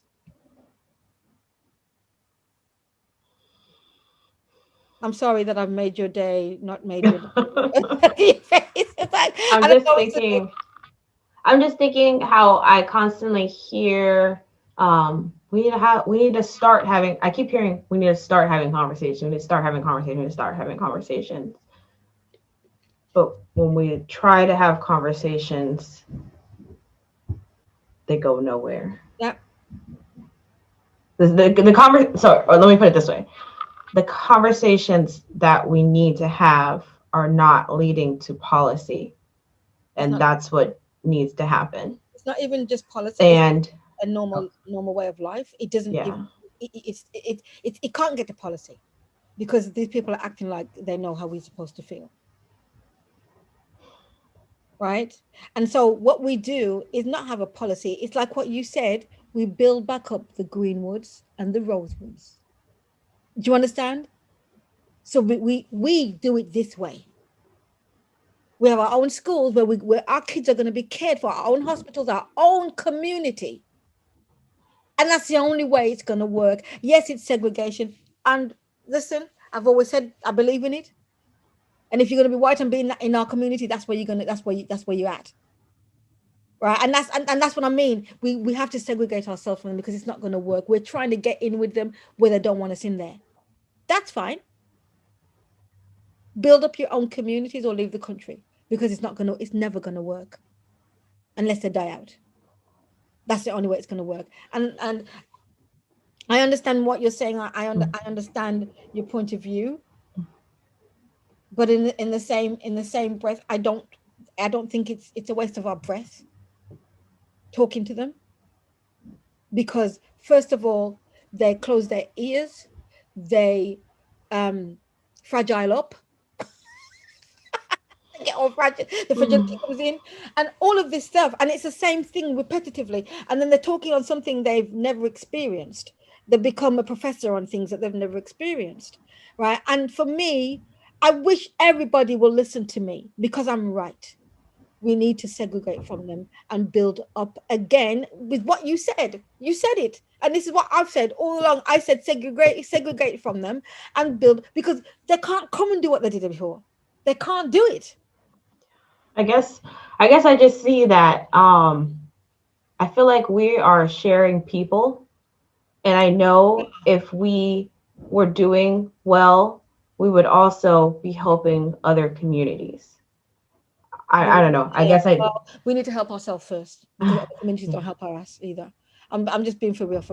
We have to make sure that we are up there. We're up there where we're the kings and queens of Africa. That's where we need to be. Because that's where we are. We are kings and queens of Africa, of different parts of Africa, the continent, and that's where we need to be. And until then, no one's coming in. If we're already married to somebody or with somebody from out, then that's fine. But I just think that, and they can't take our stuff outside of the. Do you understand? Outside of the community, because then it's going to be stolen, it's going to be ripped off, and that's the only way we're gonna develop. And then they're going to want to come in, and we rule. We say what we want. Because they're not letting us in their way. They're not. They'll pretend to. They'll put all these schemes in and pretend. It's not going to happen. The left is the same as the right. Don't forget, it was the left that didn't want the slaves to be free. It was the right. Let's not forget that. People quickly forget that. Right? Let's not forget that it was them that wanted the slavery to continue. I've heard proponents of the Republican Party saying that don't forget it was the Republicans who freed the slaves. Yeah, but you're still white, and you still have your things about black people. You still think you're better than us. You're just the Republicans. It's in your face, and the Democrats, for them, it's like, if I help you, then I get to tell you how you're supposed to feel. Which is neither of them are helping us. Sorry. No, but I get where you're coming from. Like we have to segregate. Well, I was gonna say, as a we have to come together as a community and have these talks, because too much of our own community is so fragmented, and we're not healing together. We're not helping each other. We're still, I guess, climbing. I don't know. I guess because would that be it? Climbing on top of each other to be the one. The crabs. Yes, we are the crabs in the whatever, the box or whatever they want to call it. But that's exactly what we are. And the thing is though, Ray, is that we understand this and we see it. And the thing is, we're just too busy trying to be like white people, right? And we're not white people. We're black people. We come from a culture of pride, of black pride and black love. We need to get that back, right? Regardless of the shade of our skins, right? Those ones who want to come in, like, I mean, we're going to have Judases. We're going to have a lot of them, but they're not coming into our community, and we've got to seek them out. And even if we still have them when they come in, we just get them out. We don't go, oh no, it's not going to work. No, we don't, because that's what they want us to do. That's why they do it. There's going to be sellouts. There's always will be sellouts. We just isolate them and not acknowledge them because we don't need. Why we need them in our group? But we are segregated ourselves because we moved to Japan. Yeah. Right. Yeah. And I, although I'm with a white guy, my house is a black house. You know what I'm trying to say? You know where I'm coming from, right? And I'm not, and I appreciate who he is and his history and his background and everything like that. But and it's not that I'm saying you can't say nothing, you can't do nothing, but this is how it is, you know. But Daryl is in agreement. He loves it. He finds things for me. You know, he's also learned a lot. Daryl is a white man, and there's things that he does where we went to this before, where it's like, I'm doing that white thing on it, right? Where things that, like I said to you, that some of them, the ones that I believe that really care, that they don't know that they're doing it until you tell them, right? But they're asked that, but a lot of them, they know what they're doing. You know? It's great when part of learning is receiving new information and making a change, and it's great when you see that happen. Yeah, but it doesn't happen now, right? Not often enough. George Floyd march was over a year ago. What has changed?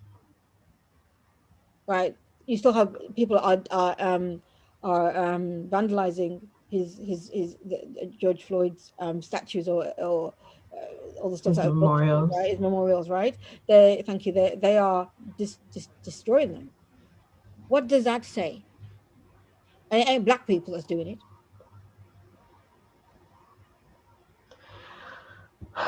The case was the man's gone to prison for murdering, but they're defacing his murals, right? What it should show the world and everybody else is that they're evil. And if they're going to live in America with them, you need to be segregated. Martin Luther King learned his lesson and he said it. Read about it. He said, I made a mistake in the segregation. It never, because when segregation came in, the black people's education system went down because white people are teaching black people. Malcolm X said, you can't put a white person to educate your child because they hate you. They hate you. What do you think they're going to do to your child?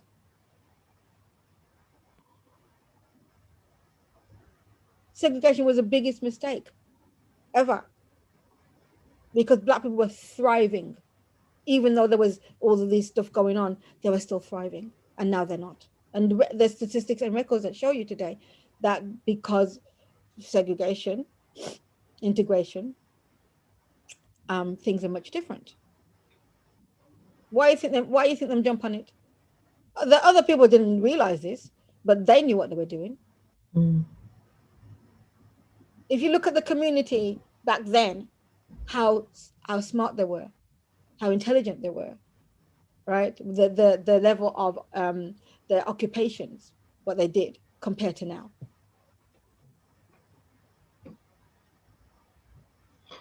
What do you think will bring us together as a community? Understanding what's really happening, opening their eyes. And that's really hard to do at the moment. But that's the only thing, is that they need to understand that we need to get out of their system in order for us to grow and to heal and to become, and not to work out on the world like this. Because even though we're not doing it physically, inside we're walking out like this. Right? You feel it on your shoulders, like when you come home and you're that tenseness and you're just like letting it release because you're in your safe space finally. Or when you hang out with your group of friends and you can just be like that woman was saying in her video about how she just wants to remove the mask and just be able herself. It would be beautiful to just day to day just be yourself. Imagine not have to have this on. It's like it's something very simple. It's very simple, right? If you look at it, it's very simple for everybody to be equal, just to be treated freely. It's very simple, but it's impossible because these people don't want it. And the only way to have this is to break away from them. So you can feel that they can feel the freedom that we feel, although it's not 100% because they're here too, right? But it's so nice that we don't want to go back. And you might be surprised if you come back. Don't be surprised. I won't be if you go to America and then you come back, because the sense of freedom is something that it's so powerful that it makes you not want to go back. I love my parent, my mom and stuff and everything. My mom is like 90, right? Yeah. And I should be there, and I just can't move back. Right, so it's so difficult for me to move back, because the freedom that I feel here. It's not perfect, but it's better than what is back there. I don't want to go on a job and have to deal with a nonsense. I don't want to. Right? It's less of them here and less of them in the position. Yes, I might be the only black girl there now. There was a black girl there as well, but she was a jigaboo. I'm sorry, I shouldn't have said that, but sorry. No, I'm not sorry. It's a real thing, right? Because there's this too. You got that competition with black, and I'm a woman, and I ain't got time for that business. I don't want to be friends with people who don't know who I am, right? I don't want to act like white people. This is who I am. And if that's what you want to do, that's fine. Leave me alone. Don't come for me. Don't try to. Right. Don't make it a problem. Right. Well, yeah. What she was trying to do, as far as I was concerned, was to piggyback off me to make me feel like crap, so that she can feel higher and on their level. Do you understand? Because that does happen. It does. Right? It does happen. But then you also got black girls who say that they are woke, but don't treat other black girls because they only treat they think they walk around them friends. And there's a lot here for American black girls here, right? And I don't, right? And this pandemic has woke me up a lot to not. I'm not going to put up with that nonsense. I'm going to speak out on it. If you woke all over. You woke in Africa. You woke on the continent of Africa with all the countries. You woke in Europe. You woke in Japan. You don't just walk around your damn friends and other people at the group, or talk and dismiss other black women, right? Because that's not what woke is. Then you ain't woke. Right. Oh, this competition has to stop. I'm so over it. I don't want to play that game. I'm tired of that trying to be the only game. Like, I never signed up for it. No, right? Right. And you go, wait, how did it get here? So what I did was shut my mouth. I didn't talk to her. Good morning. She didn't hear nothing from me. I'm done talking. I'm done, because you're in a competition by yourself, because I'm not in a competition. I'm here. I do things. I'm not doing it to impress nobody. I just shut up. And she quit. I wasn't she quit because of me, but I were not playing that game. Yeah. No, I won't. And I can't. refuse to. I refuse to. Right? I was in another job before where me and the girl, that's it, but she was older, right? And that's it. You're supposed to gel. You're supposed to find that community with. Do you understand where I'm coming from? Right. When you work with somebody, and that's how I've known. When you work and you got another black girl there, you're like, pow, right? That's how it is. That is how it's supposed to be. That ain't no competition. I'm gonna be the only black girl, and I want to be the best one. I want to be the one. I'm gonna try and embarrass you so the white people like me. I ain't into that. I've never been like that. That's not who I am. Yes. And if that's what you want to do, go along. Because I'm not trying to do what you're trying to do. But don't come for me. Right. I can't play that game. Because I will either just silence on you or I will cuss you out. Thank you so much for being here. No problem. We talked about so many things and so many current things that needs, basically at the end of the day, we need to segregate. That's basically, thank you so much for being here. No problem. I still have the hope. I have the hope for the world. So but yes. Okay. Thank you. Yeah, thank you so much. And I hope we see you again soon. All right. No problem. Keep safe. Thank you. Take care. Bye-bye. Bye. Thanks. Whoa. So yeah, there was a lot today to take in. I know it wasn't the same as what we've been doing, but I wanted to see if we can go a little bit deeper on some of the topics. And basically my theme is the same. It's the same as always. Until they can see us as equals, nothing's going to change. And like I said before, like I said just now, I'm just repeating and regurgitating what I just said, is that we need to segregate ourselves in order for this to work, build our own hospitals, our clinic, our education, so that we are in it for each other. We're absolutely in it. The Judases, we need to find them and move them out. They can go back out. That's their community. That's where they want to be. So they shouldn't be around us. And that's it. There's no hate. There's nothing. We just want to succeed and stop feeling that we're not even second class. We're no class. We don't have the equality that we need. And we don't want them policing our communities either. We will police it ourselves. Again, I want to say thank you to Ray for joining us and giving us her time. And I'm going to end it with that. And thank you, guys. Please take care of yourself and keep safe. Take care, guys. Bye-bye. Get out.